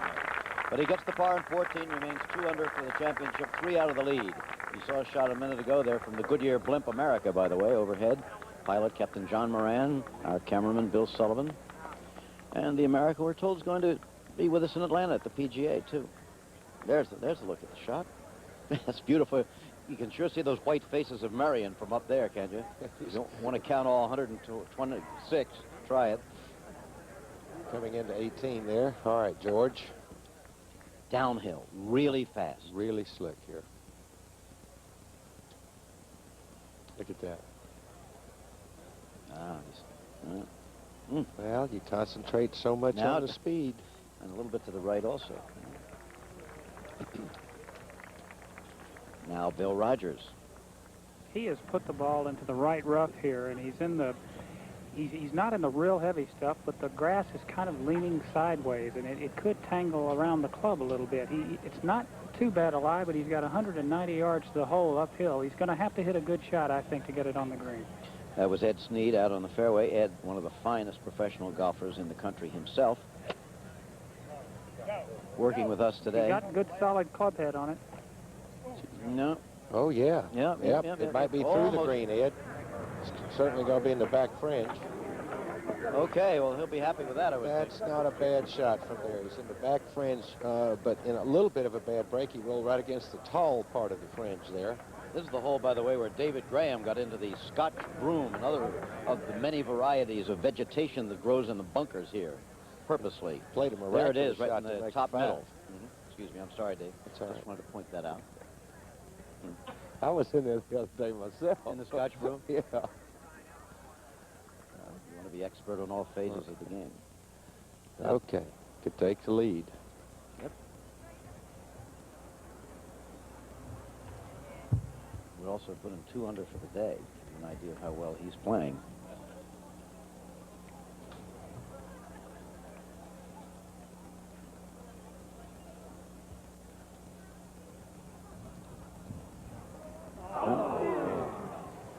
Oh, man, was that good. They always here go by that extra 2, 3, 4, 5, 6 inches that makes the next one a little tougher than you'd think it would be. See that? It almost looked like it was going to stop right by the hole, but no. And you've got to be careful with the next one. The greens are very true. If you happen to start one of them offline, there's nothing to kick it back on line or push it back on line.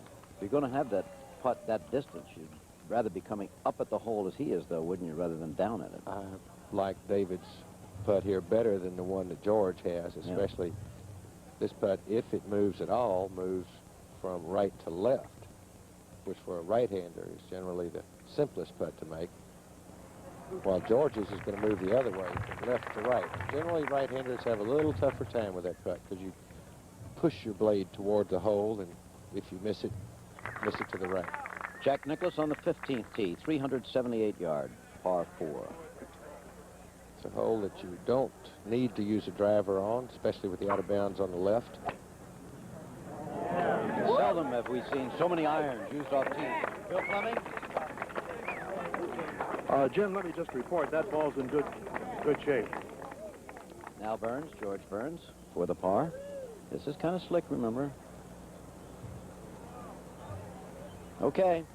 Good putt. So they remain tied for the lead, George Burns and David Graham. We'll be back at Merion. Well, we're entering the final 6 holes of this 81st US Open Championship, and it's getting very tight indeed. Burns and Graham 5 under par, Bill Rogers 4 under, Nicholas, Thorpe, Crenshaw and Cook all there. Nicholas has done it so many times before. This young man has yet. Well, he did win the World Match Play Championship at Wentworth Golf Club just outside London a couple of years ago and played very well indeed, but he's not won one of the classic major events. As we look at David Graham with a pitching wedge at the 13th hole. And the hole was played very easy today. Peter, more than 20 birdies on this hole today. 20 birdies. Downwind.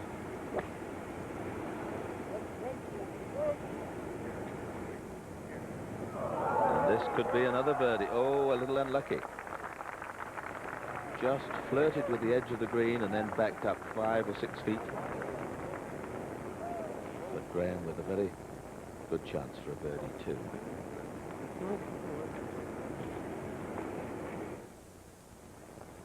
Bill Rogers.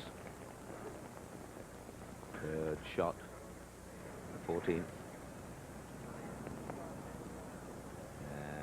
come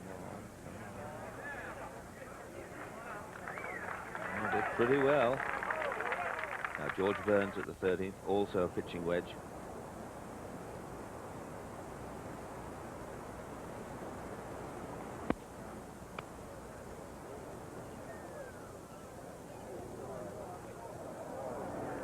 Okay.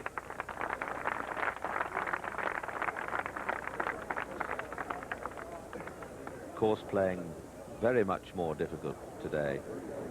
Only 5 players out of 60 so far have broken par. Par here is 70. Yesterday, 60 players, well, 13 had broken par. Burns still there, tied now for the lead with David Graham.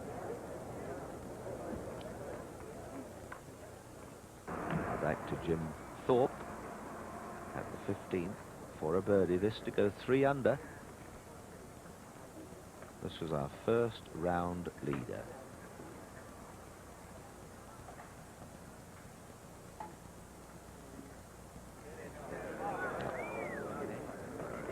A little short, a little quick. My word, he'll remember Merion for a long time. He's done very well indeed, whatever happens from here on.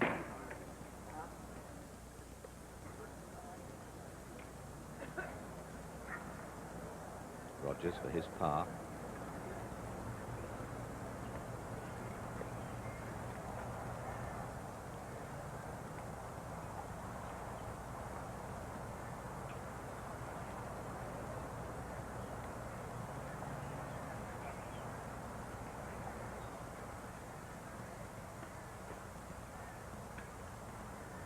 Oh, got it. Looked as if he might have just sneaked away. He looks happy. He's battling away with every fibre in his body. Just a couple behind the leaders. He's battling there. He's just 1 now behind the leaders. 5 under Burns and Graham, 4 under Rogers, 2 under Nicholas. And Rogers, if he can hang on, in a very good position indeed. There we are.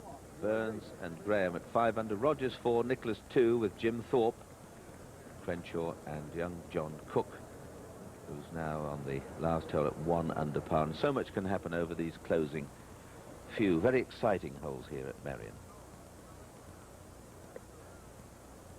Now the 13th green, George Burns, who's played quite a few wayward shots today, but has shown tremendous courage. Not used to being in this position, in this sort of event. Got a long putt for a 2. He's holed very little today.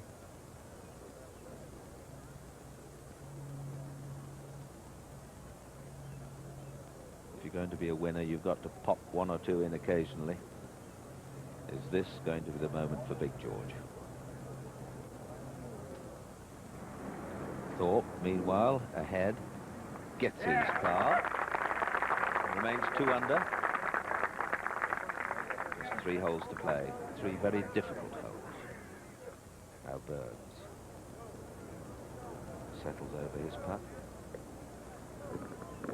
Interesting, the caddy still holding the flag in the hole.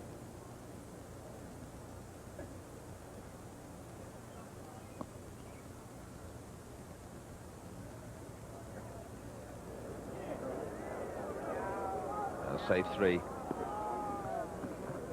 Greens, though, now are so fast that if you don't have a favourable line, it really is quite terrifying. Well, that's good 3.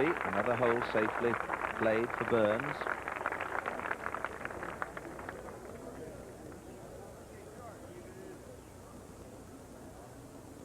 There's young John Cook. Had a very good Open Championship indeed. 1 under par. And who knows what lies ahead for this young man in the years ahead. Putt for 3 at this final hole. Only been 4 3s so far at this hole. Bruce Devlin, Aoki, Reed and Rassett. Is this going to be number 4?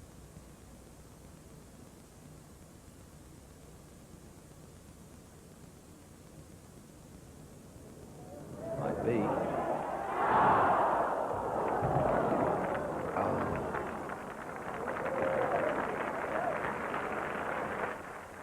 Now David Graham for a 2 at the 13th.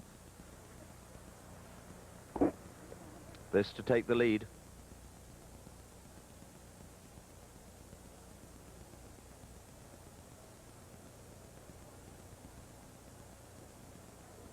Looks good. Well, we saw John Cook and then David Graham. That really did look in the hole. But he'll have to put down a 3 on the card. And he will remain tied with George Burns.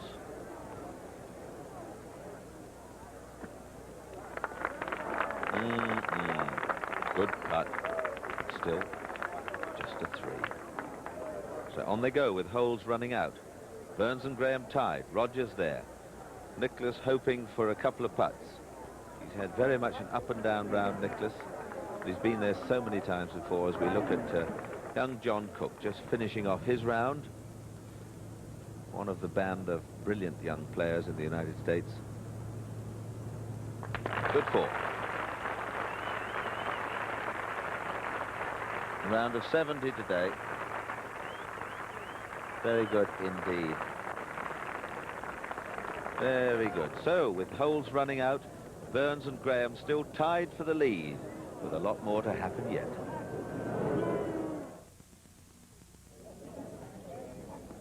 David Graham just waiting on the 14th tee. There's the hole, 414 yards, a little bit of a dogleg right to left. Plenty of bunkers up the right. The crowd enjoying a little David Graham remark. It's amazing how relaxed these players are when you think of the enormous tensions. Of course, not too many sports you get the spectators, although they're kept off the fairways nowadays, they're very much up and in with the play. Graham, the familiar straight arms, shoulder twitches, head tucked in the shoulders, and the rounded swing.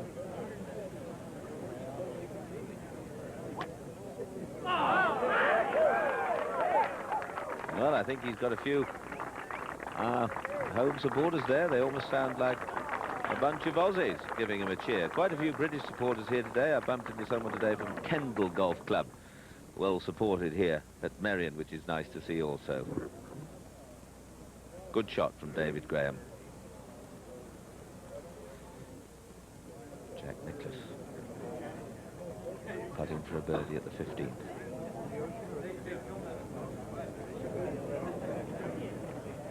Could be.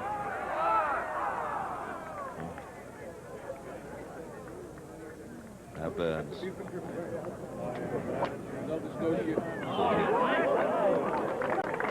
George hit one straight, has he?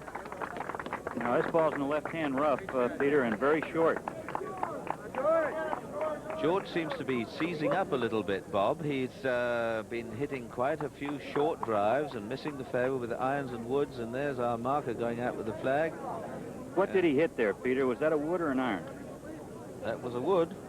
That's really short. It's about 40 yards short of David Graham's ball. Bill Rogers, bugged by a bug, waiting to hit his second shot up to the 15th green. There's the wicker basket perched on top of the flagpole just above the bunker. Rogers 4 under par, just 1 behind the leaders, Burns and David Graham. He got about 135 yards, 140. He's probably hitting an 8-iron.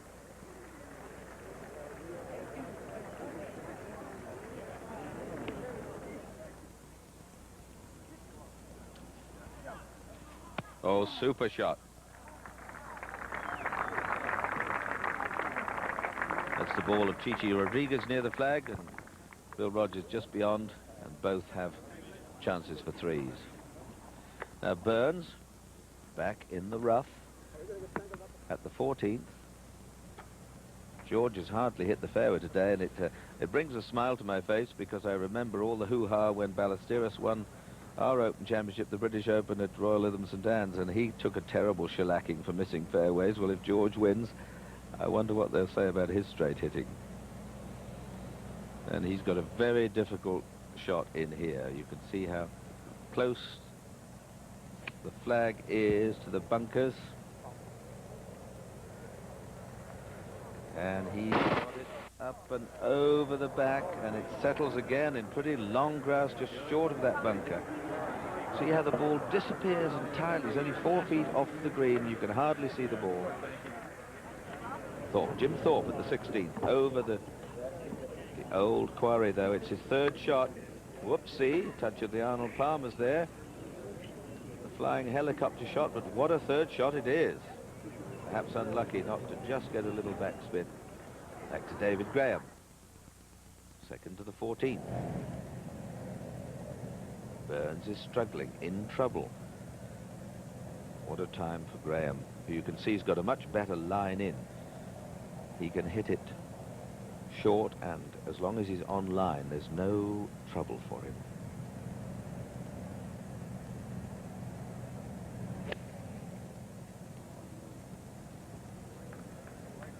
This one's going to be stiff. How about that? That was a beautifully poised and balanced swing. For the purists, we always talk about David Graham's swing being rounded. Tends to play from right to left, but that was quite superb, and that leaderboard may well change in the next few minutes if Graham can hole and George Burns fails to get down in 2.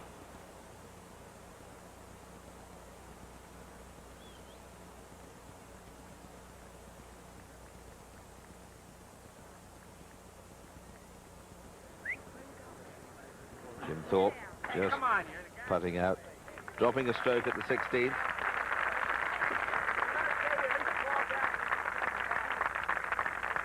One under now, just 2 holes to play. The long and difficult short 17th, 224 yards, and the 18th, a very fine par 4 of 458 yards. This end of the course goes through a disused old quarry, big trees, but we'll come to that in a moment as we look at Bill Rogers at the 15th with a holeable putt. Rogers, a very good putter, straight hitter, not long. A good, keen competitor.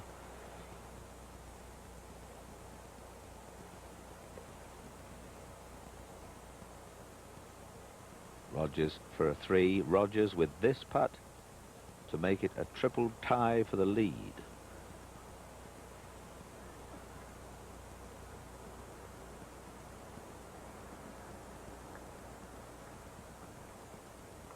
We hardly touched it at all. Shows you the speed of the green. Has he got it right? He has not.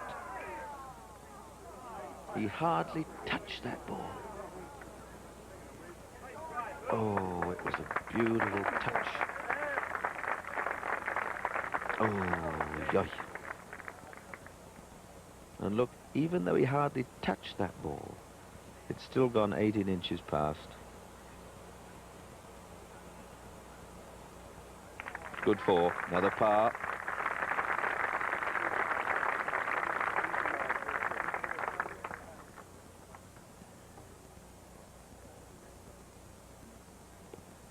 Burns.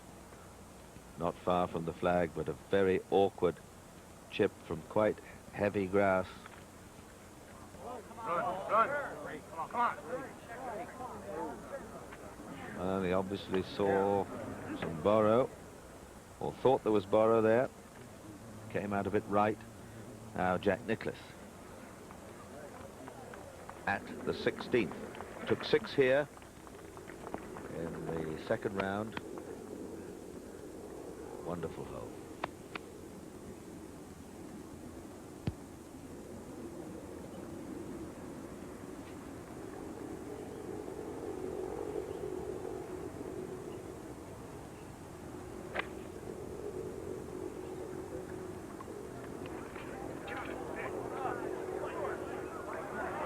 Good shot, but a little strong. One feels that Nicklaus realistically must at least get 2 birdies in the last 3 holes if he's going to win. Here's Jim Thorpe at the 17th, this long short hole, driving it low and hard with an iron. This green with quite a slope in the front of it, and misses the green, nestles in the long grass, leaving him a very difficult chip shot. There's the old quarry. Almost looks like an old Roman camp, drifting back through the old fortifications up to the top of the hill.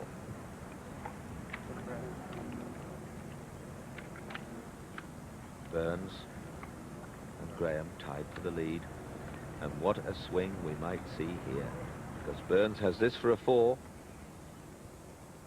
David Graham has one perhaps half this length for a 3, so there could be a 2-shot swing here.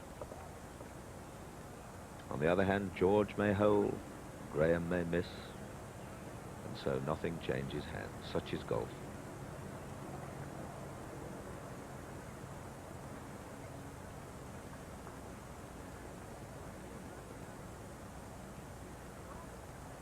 Hardly touched it. Looks good. Brave putt.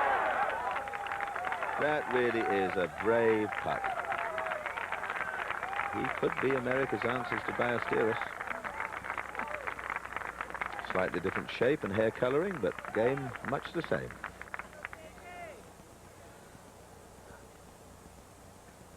Well done, George, but still David Graham has a putt to take the lead.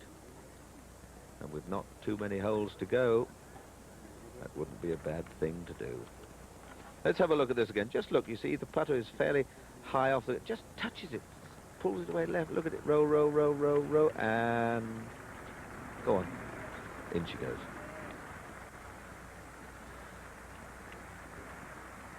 Great 4. But now David Graham has this one for a 3. And you must feel that if he's going to win, he's certainly got to hold this. This for David Graham to take the lead.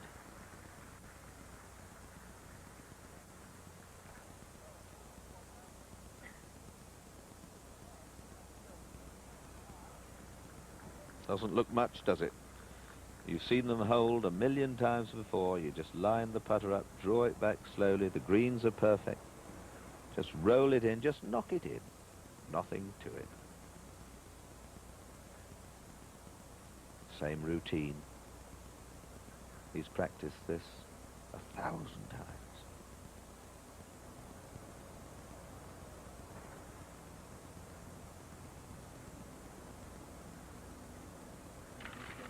And all that practice has paid off.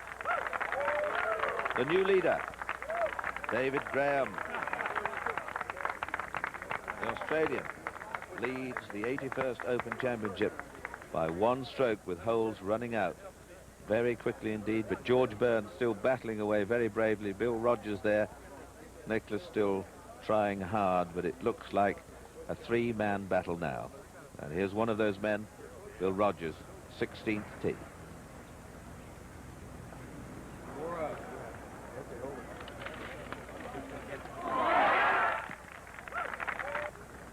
And that's not the place to be at the 16th. Jim Thorpe at the 17th, trying to be too delicate, and now the nerves are becoming very raw and ragged indeed.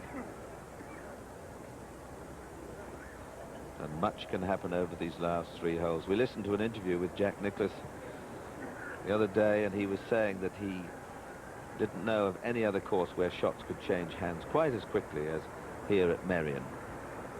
To lose 2 and 3 strokes on one hole in just a moment or two. 15th now for David Graham. Again, you feel that if he could finish with pars from here on, that might well be good enough. Who knows?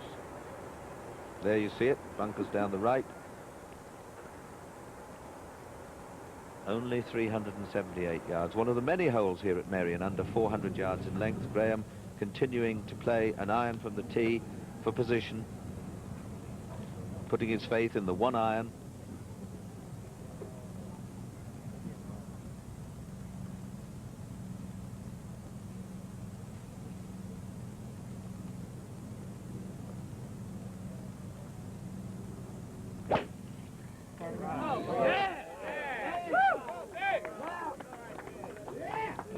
That'll do. All right, George, that's it, baby.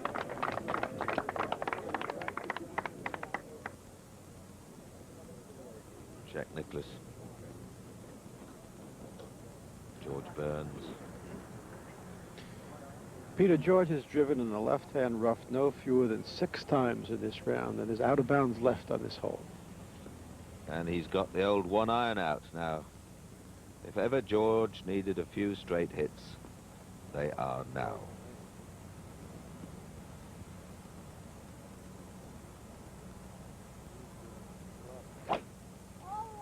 Yeah, George. All right, George. This looks like a good shot here. Yeah, good position. Nicklaus taking a long time. No man knows the game better than Jack Nicklaus. He's on the 16th. He's got a putt, not a short one. But he must know that, well, if he could just finish 3-2-3, asking a lot. Look at the length of this putt. But he's holed longer ones than this in his day. Missed shorter. Nicklaus for a 3 at the 16th.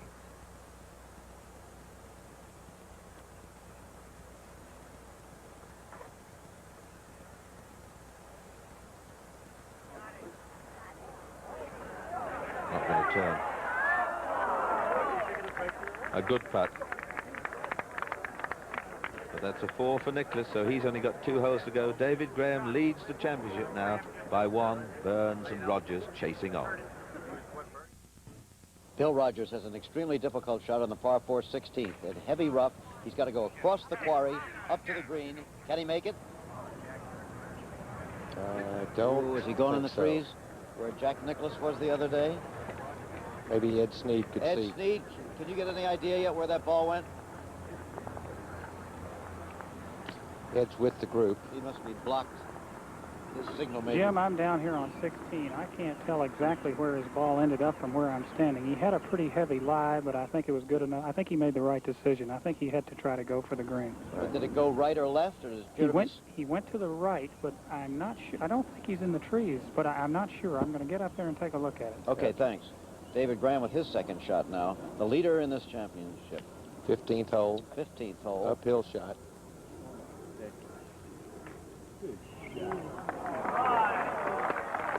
Good shot, baby. We're told that Bill Rogers is not in the trees. He's in the right rough short of the green. Down in there somewhere, he still could have a big problem, but Ed Snead's going to get up there and give us an exact idea of the lie of the ball. Jack Nicklaus hit one flat right here the other day into the trees, eventually made 6. Had he not, he made 4, he'd be a lot closer to the lead right now, but you could say that about so many holes. George Burns now 1 stroke behind. Graham, by the way, is leading this tournament for the first time. He hung in there. He has been steady, rock steady all the way, and finally things have gone his way, at least for this moment. Here's a beautiful shot here. Yes, indeed. Both about the same distance, Rossi. Maybe George is a little farther away. What a head-to-head battle this has been. Man against man. The big Brooklyn-born David, the George Burns, and Australian-born David Graham. Now, Jack Nicklaus on 17, 224 yards, but it's downhill off the rock face of the old quarry. They have arrived at the point on this golf course where sometimes you might wish you had a pick and shovel in your bag instead of 2 wedges. Sometimes you need it. Yeah. Left rough, Jim. Yeah, that's just about where Jim Thorpe was and made 4 from there. Pretty heavy. Yep. Yeah. Okay, so Nicklaus with a problem. His hopes fading extremely fast right now. There is the top of the ball you can see down in the rough. But Jack is 4 strokes behind. It would take a disaster to happen to David Graham and Burns. Something happened to Bill Rogers, so that Nicklaus can only hope at this point. Does not seem to be able to help himself enough as he goes down the stairway, down the face of the quarry. Now Rogers. Now he's gotten up to the ball. Ed, did you have a look at it? Ed Sneed? Yes, I did, Jim. His ball is not too bad. He's got a little bit of green to work with, maybe 20, 25 feet of green. He's going to have to throw it up pretty high and soft, though, to keep it close to the hole. Well, does the lie allow him to do that, Ed? Well, it's not too bad, David. It's not going to be the kind of shot that he can hit with a real firm stroke. He's going to have to lob it, and he's going to have to land it just on the green, I think, to get it real close. I think he's a pretty good player when he comes down to playing this shot. He cuts the ball normally with his normal golf swing, and I think this type of shot lends it to that sort of stroke. I think he can hold the blade open well as he goes through the ball, and I think if anyone can execute the shot well, he can. Well, he did. Good shot. Yep. You know, he won more money last year than anybody has ever won without winning a tournament in that year. $260,000. This year he has won a tournament, the well-respected Heritage Classic. On a good golf course? Yep. Bill Rogers, although you think of him as Texas, well, he was born in Waco, then his family moved to Alabama, and then he got over to Texarkana, but he's also lived in places overseas, Morocco, for example, because his dad was a lieutenant colonel in the Army, so he's a well-traveled young man. His dad was a good player, too. He is a good player. Yeah, Bill says he still is pretty good. There it is. Graham by 1 over Burns, by 2 over Rogers, and the rest. Nicklaus just seems to always be a factor. At least he's always in the area. Right until the end. If you stub your toe. We're told that Ben Crenshaw's tee shot on 15 hit a spectator back there, and that slowed that pairing down of Crenshaw and Jim Thorpe. An ambulance was called, and that's the only word we have about that incident so far. Correction, that was his second shot on 15. Now here's Jim Thorpe with his second shot on 18, a long finishing hole here. 458 yards. And he's gone left and just in short rough, just short of the green.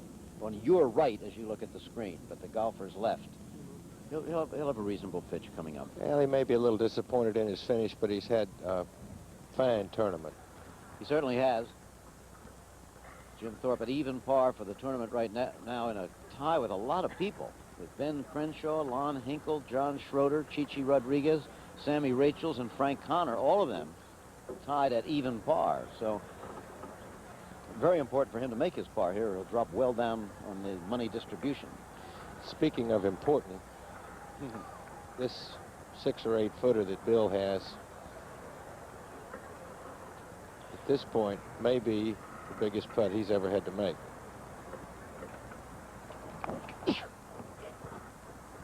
Now Burns, George Burns with a birdie effort on 15, 1 hole behind Bill Rogers. And George's putt is really fast going down the hill. Bill's to the left side is not quite as fast.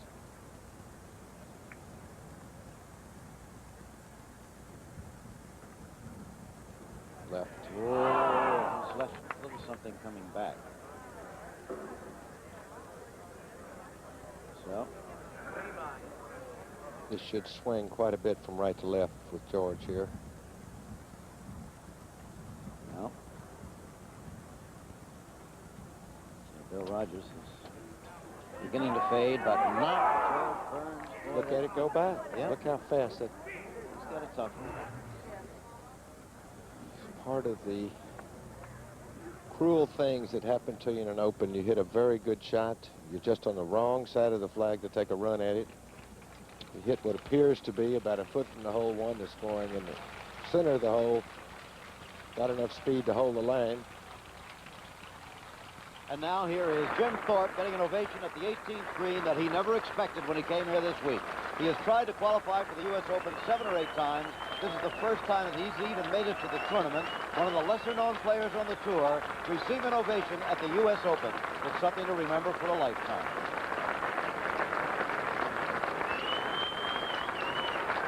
That's great. Isn't that wonderful? That is 66 the first day, 73 the second, then back with an even par 70. Oh, he loves it. You have to. Sop it up, Jim. And today he's just 1 over par.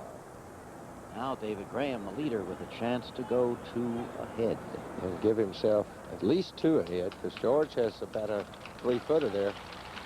Rogers made a bogey up ahead, so Rogers drops down to 3 under par. Watch this go from right to left now. We'll just see how hard David has to hit it. And he saw Burns putt from almost the same angle. Made it. Oh, that could be it. I'm not saying that is it. Not with 16, 17, 18 to go, but 3 pars should do it now for David Graham of Australia. 3 pars would be it. Yeah. Now he got to do is make them. Well, Burns has got to make his putt now to stay 2 behind, and then, of course, if Graham had 3 pars, Burns would need 2 birdies, and that's not likely. Another look at this most important putt.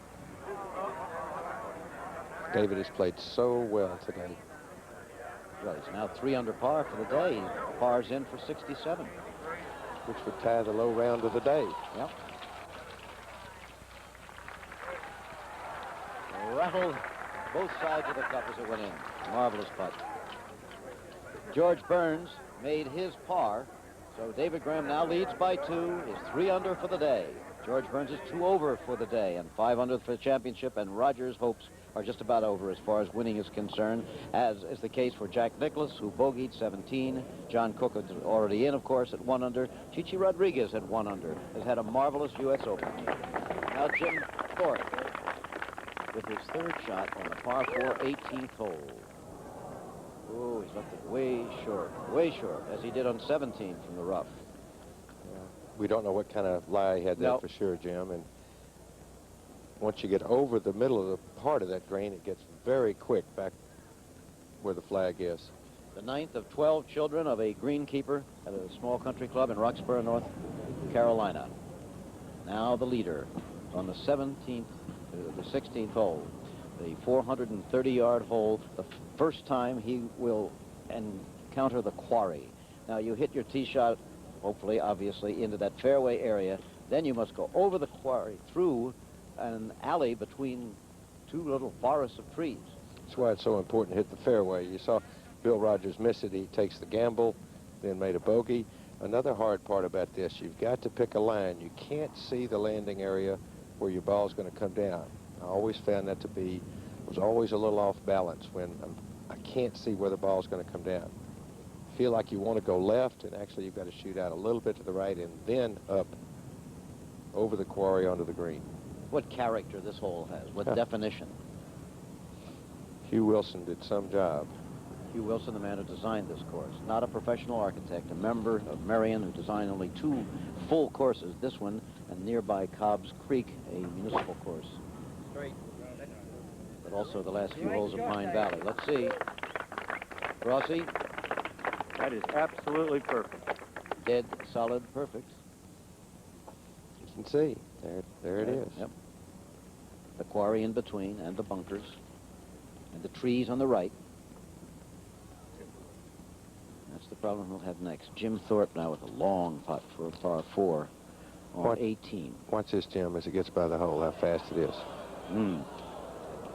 Well, if he makes that, it'll be a bogey 5 and a round of 72.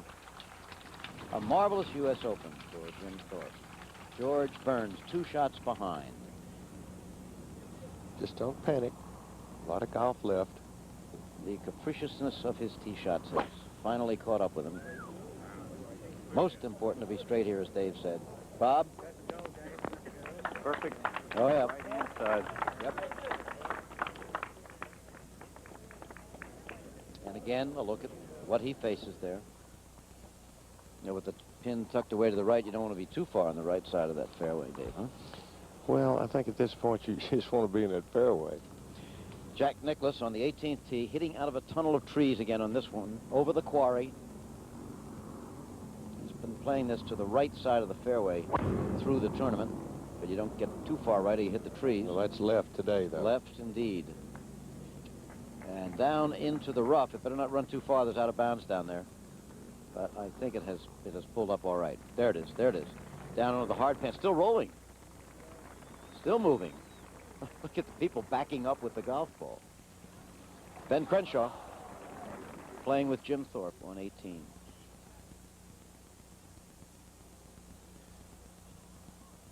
Putt for a bogey. Yeah. And a score of 281. Okay, 1 over par finish for Ben Crenshaw. Crenshaw, who had rounds of 70, 75, then 64 yesterday, and 2 over 72 today. Nice young man. Just the first major has eluded him. Yep. It'll be very interesting to follow Jim Thorpe the rest of the professional season. You know, he lost his card once, and he's had a very tough time on the tour. He's never won, but to see what this pressure and this good play will do for his overall game. Well, it should help him. Now, Jim, just get this one in. Okay, Jim. All right. Jim Thorpe of Buffalo, New York, born in North Carolina, has done himself proud, and we'll be back.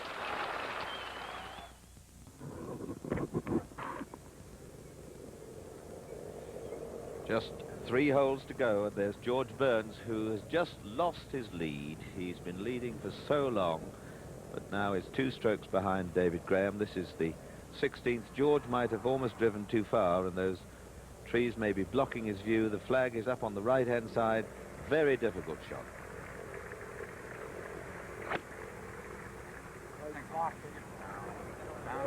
He came over the top of it, Peter. It's going to be way left.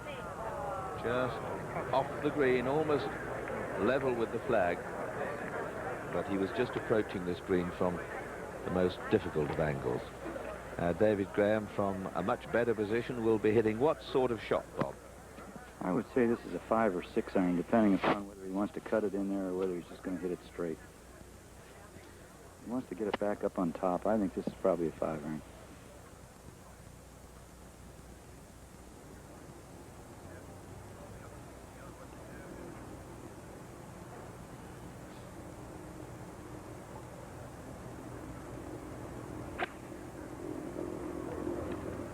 Got it a little right of the flag. Great. He played it out to the right. He didn't need the bounce off the bank. He's no more than 9 or 10 feet from the hole.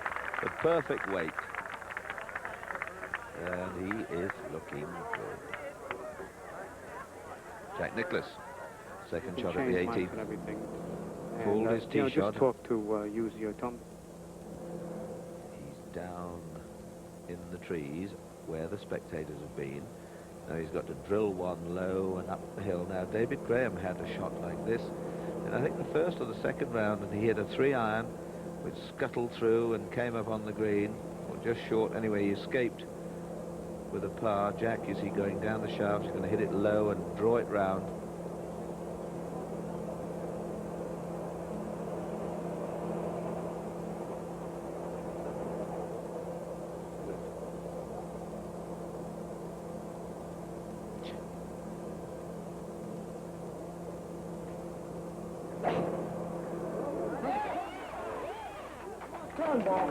He's left it out. Didn't get that little draw, and the cries of good shot will not please Jack, because he knows he hasn't got a good result. He's missed it up on the right, and he's in the sand. We recorded just a few moments ago Bill Rogers at the 17th. Second shot, he was faced with a very difficult little chip. He had to almost miss-hit it to get it close.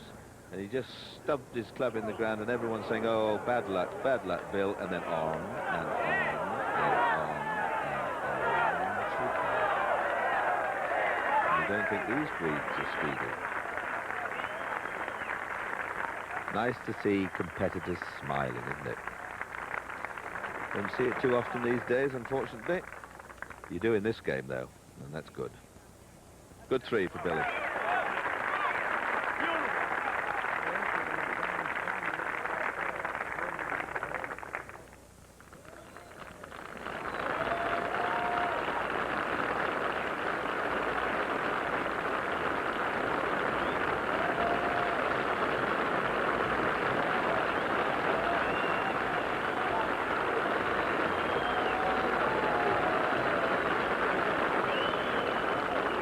Well, that tells the story.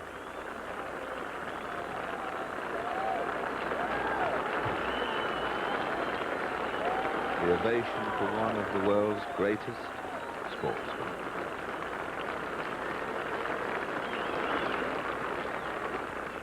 Meanwhile, at the 16th, George Burns.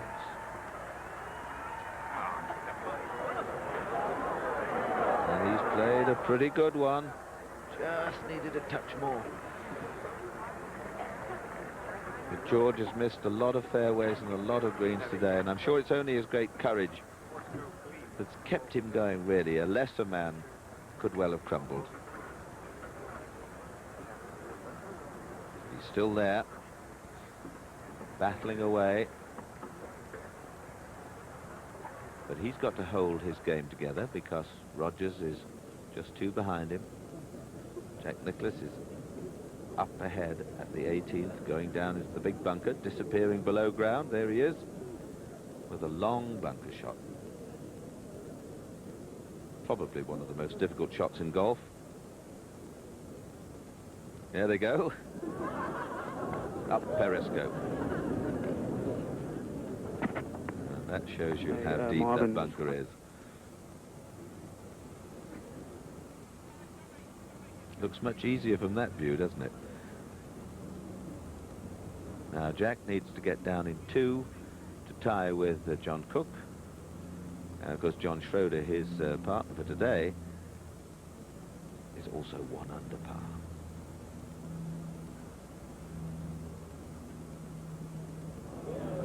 Will it go? Check too much.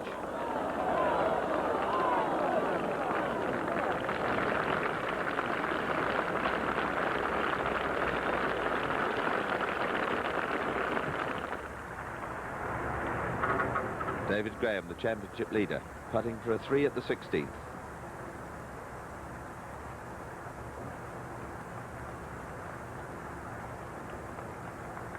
Just a little tap down the hill. Oh, what a beautiful putt. It didn't go in. That would surely have sealed it. They don't come much closer than that, but that's a good 4, and a 4 at the 16th here at Merion is always very acceptable indeed. Just waits, the ball might well have just been oscillating a little, but he's happy to have negotiated one of the more difficult holes here at Merion with a par, and will still lead certainly by 2 strokes, because George Burns has a big putt to hole. If George doesn't hole, what you'll see in a moment as we look at the leaderboard, if George Burns doesn't hole this putt, David Graham will have a 3-stroke lead. So Burns for a 4 at the 16th hole. This to remain 2 strokes behind David Graham, 2 strokes ahead of Bill Rogers.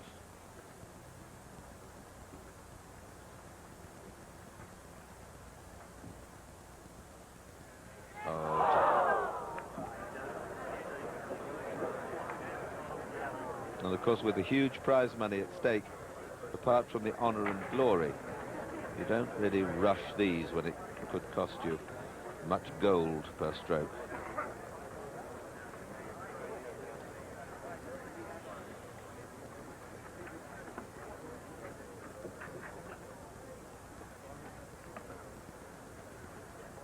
Five for Burns. Graham 3 ahead. 2 holes to play, and it'll be interesting to see the sort of strategy David Graham employs over these final 2 holes. The 17th hole, 224 yards. difficult hole. Nicholas surveying his putt at the 18th. This one to finish the championship at 1 under par. If he holds it, he will beat the score he did last year by but 1 stroke. If he takes 2 shots, he will have done exactly the same score as he did last year when he tied with Lee Trevino.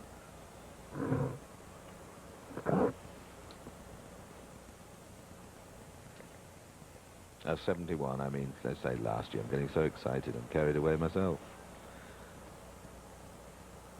2 putts for a total of 280, but he only needs, no, he doesn't. He's going to need certainly 2. And Jack looks rather tired and disappointed. Of course, not many people perhaps know he's not been the fittest of men for the last couple of months. He's had stomach ailments, and he's not been 100% fit as Jack, but his tremendous determination and his enormous skill have carried him through. So he has this little putt to finish his 1981 Open at Merion.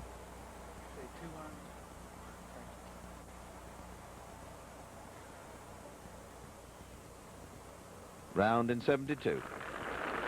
Same score as 1971, 280. It wasn't good enough then, and it's not good enough now, but still it's been marvellous to see a man at his trade trying his best. Back to the leaders and the 17th, David Graham with a 2-iron.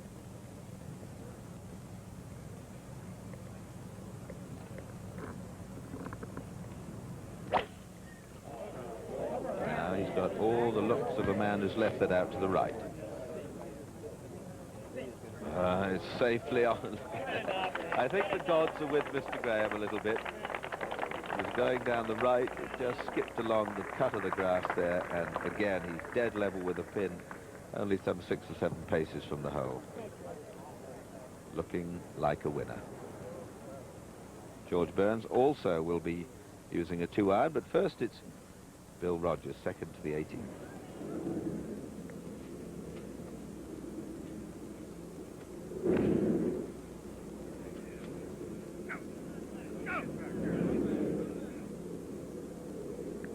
Oh, super shot.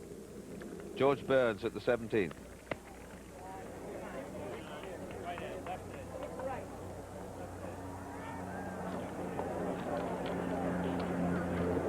It's just gone through the back of the green. So there's George Burns' ball. David Graham very close to the pin, but just off the green the other side, and the 1981 Open coming to a close.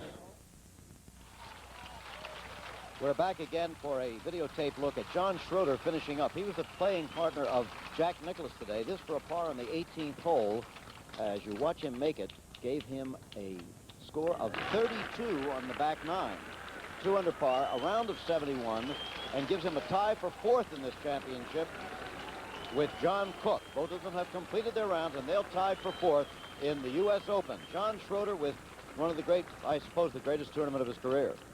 Well, certainly the greatest big tournament of his career, Jim. Well, it's a great, great finish for John. No question of it. Now the gallery gathering around 18, waiting for the leaders to come in, and the man, it appears, will be David Graham. This man, George Burns, led so much of the way. Finally, his stray tee shots caught up with him. Graham, meanwhile, played so marvelously in his 3 under par for the day. So it was not only Burns sliding back, it was Graham charging. A tough thing to do at Merion. They're on the 17th hole, the par 3. This is the chip that Rogers had a minute ago. Watch how Look at it fast coming this down. is. Look at it come down. Well past the hole unless it hits it. Oh, goodness. He goes to 5. And let us at least say this.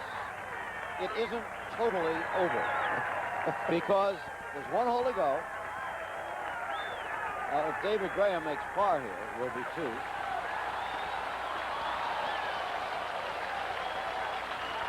And with the 1 hole that there is to go is not only difficult, but 2 days in a row, David Graham has put his tee shot in the left rough. On Friday, he almost went out of bounds. Yesterday, he did it again, and as he hit the ball, he said, I did it again. And you know that that will have to be in his mind when they get there. Well, I just don't believe George here. This is a very, very tough little shot. Of course, Bill Rogers played a marvelous shot just a minute ago. And Another here's look at it. George. Watch this. Look at that. Just barely on the green.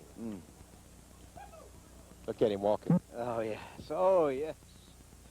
George Burns, the third.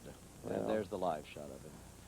Thinking, why did I do this on that hole? And why did I do that on the other Yeah, hole? No. he knew what he had to do at the start of the day, and he didn't. And David, of course, knew what he had to do, and he did, to Up to here. put it simply, so far.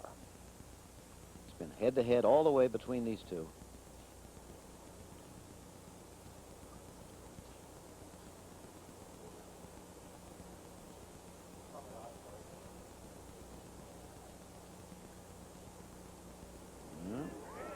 Okay.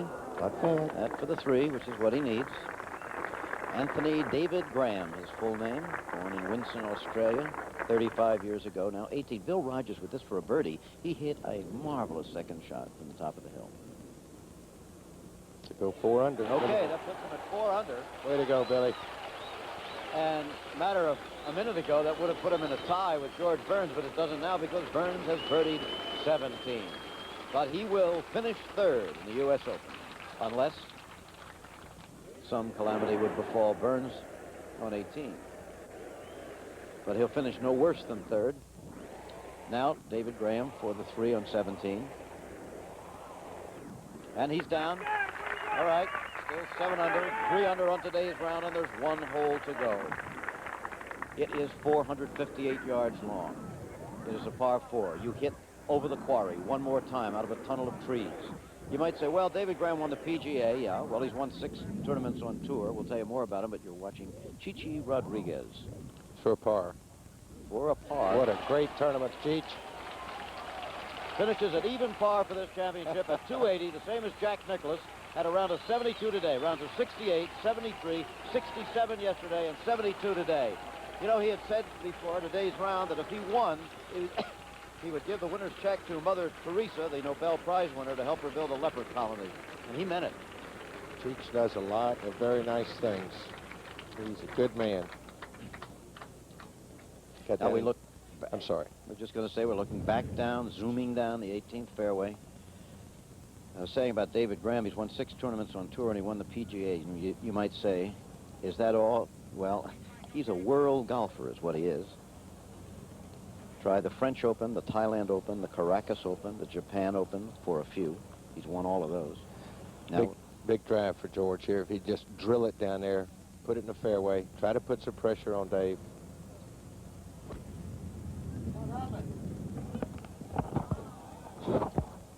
Looks all right. Let's see. Nope. Oh, he hit the thing. Where I see what that hit. Well, I couldn't really tell. It kind of caromed off. It's in the edge of the rough. might have hit a stake or something over there, it looked like. See, what is that lying in the grass there, Rossi? That yellow, that's gallery rope, is it? Well, I'm on the other side of the fairway. Okay, it's cable, actually. Now David Graham. A few of his other titles.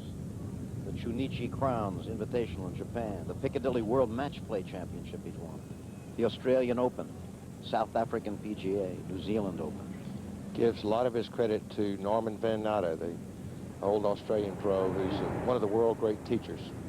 He has to be thinking, stay away from the left this time. He's been down there twice in a row. You see it, Bob? Not as yet. Yeah, here it comes. It's absolutely perfect, Jim. Okay. And I just want to tell you one thing. David Graham has hit the first 17 greens, and he barely missed the first fairway, and he's hit every one since then. And I want to tell you, that is amazing around here. It's amazing around anywhere, but as you say, around Merion, it really is something. So David Graham is on the final hole, and we'll be back to welcome him in victory very shortly. About to bring you the live finish of the U.S. Open, and remember that ABC News World News tonight, Sunday, will be on immediately following our coverage of the Open. It's not going to start at its regular time, but stay with us. It will be on immediately following the Open. Now back to David Graham, who leads by 2 shots on the final hole. He is on the fairway. He need only get the ball on the green and get down, and he will become the first Australian ever to win the United States Open, ever. The first foreign golfer to win it since Tony Jacklin in 1970. Gary Player has won it back in 1965, he won in a playoff with an Australian, Kel Nagel.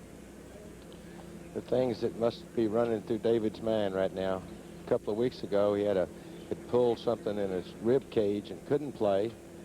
And now, just a few weeks later, looking at his yardage marker there, chance to win one of the biggest tournaments of his life. But there's still a lot of things here. Now, George is not out by any means. Well, what kind he of shot make he a birdie. plays in here? Well, he's got to put it on the green. He would make a birdie, and Graham would make a bogey. It would be tied. That is a fact. Oh, it's a beautiful shot. It's on the green. It's coming at the flag stick. It's too strong. It's going to go off the back. And when I say too strong, it's too strong to be close for a birdie, but it's a very well-hit shot. He had to go right at it. Well, don't have this many opportunities to win a U.S. Open. Now David Graham. It is, of course, Father's Day. He is, if you're wondering, the father of two boys, aged 6 and 3, Andrew and Michael. His wife, Maureen. He's going to have a big Father's Day celebration tonight, if he can put this one on.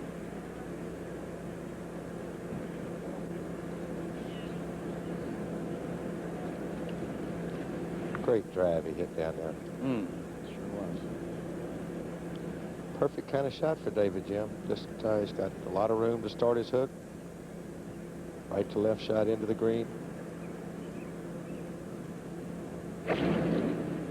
Okay. He might have caught it a shade heavy. It could be short. It might be in the hole. Oh, no, it's just fine, Bob. Well, that's 18 straight greens. That's not too bad. 18 straight greens at Merion will be something you'll read about in the history of the U.S. Open. One of those little notes that we'll be making in future years. The time that David Graham hit all 18. Well, a lot of things have happened, Jim.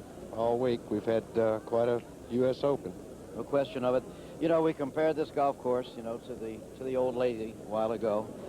And the society column might say that the old dowager played host this weekend to Mr. George Burns III and Mr. David Graham of Australia. And it looks like it has been Mr. Graham who was most patient with the peccadillos of Merion and has won the smile of this famous place. We've had such cooperation here, as you look at some scores, from Bill Kent, the general chairman, and from everybody who's worked with him on this championship. Of course, also from the USGA, Will Nicholson, the president, and all his men. There's Will right now walking out of the crowd. The applause is beginning to grow for the man who is going to win the U.S. Open of 1981, David Graham. To add to his PGA championship 2 years ago, he's halfway to a lifetime Grand Slam, modern Grand Slam. Jim, one thing that the cameras didn't pick up as they're watching David was George even applauded for him as he came through there. I mean, that's the sportsmanship that goes on. You fight as hard as you can. When the day comes that there's no sportsmanship left in golf, there'll be no sportsmanship left. Of course, George is going to try to chip his in anyhow, just to make sure David wins it fair and square. Now, remember that the U.S. Open record, 272, was set last year by Jack Nicklaus, as you watch still more scores. Greg Norman, the big Australian there. The other Australian, he was the Australian many people thought might win this championship, but it's turning out to be the older, more experienced, the rock-steady David Graham. More scores as George Burns looks it over. Yeah, if you ever looked one over. That's right. There's former champion Hale Irwin on your scoreboard. Jim Simons, who gave a great run at this championship here 10 years ago as an amateur. Joe Rassett, the only amateur to play the whole 72 holes. That's Dave Barr, yes, not our man. It's Canadian. Yes. Okay, George. Just for Irene and the two ladies that are your daughters, give us one little thrill here. A couple of dads playing, they let them out to play golf because it's Father's Day.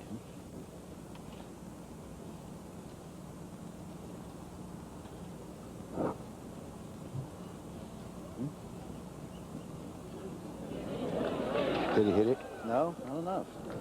Not bad. Well, he now needs that putt to finish solo second ahead of Bill Rogers.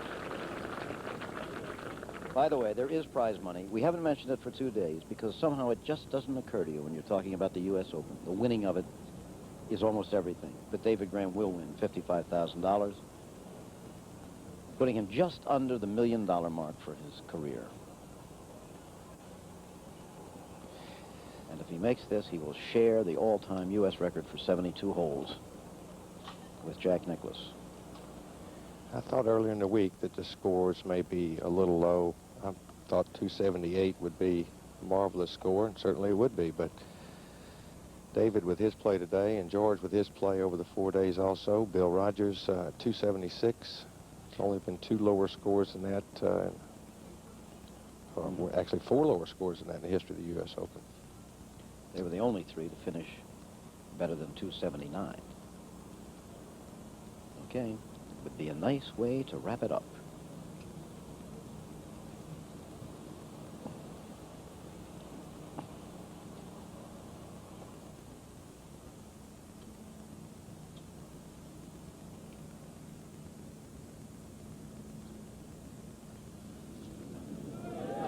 He might have made it.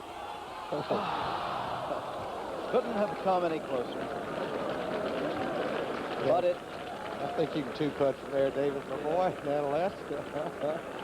That's great. Look at him. All right, come on. Should come in at 7 under, a round of 67, and that is a winning, aggressive round of golf. He didn't just play it safe in any way. You can't do that here. Can't play it safe anywhere. You just can't get that big a lead when you have this much golf course waiting for you.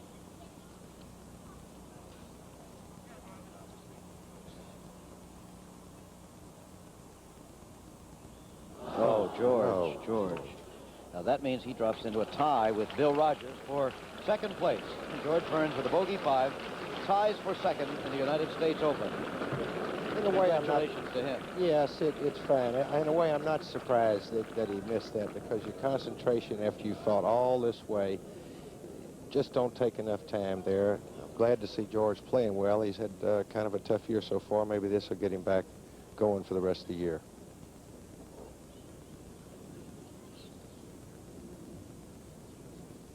This for 67. And 273.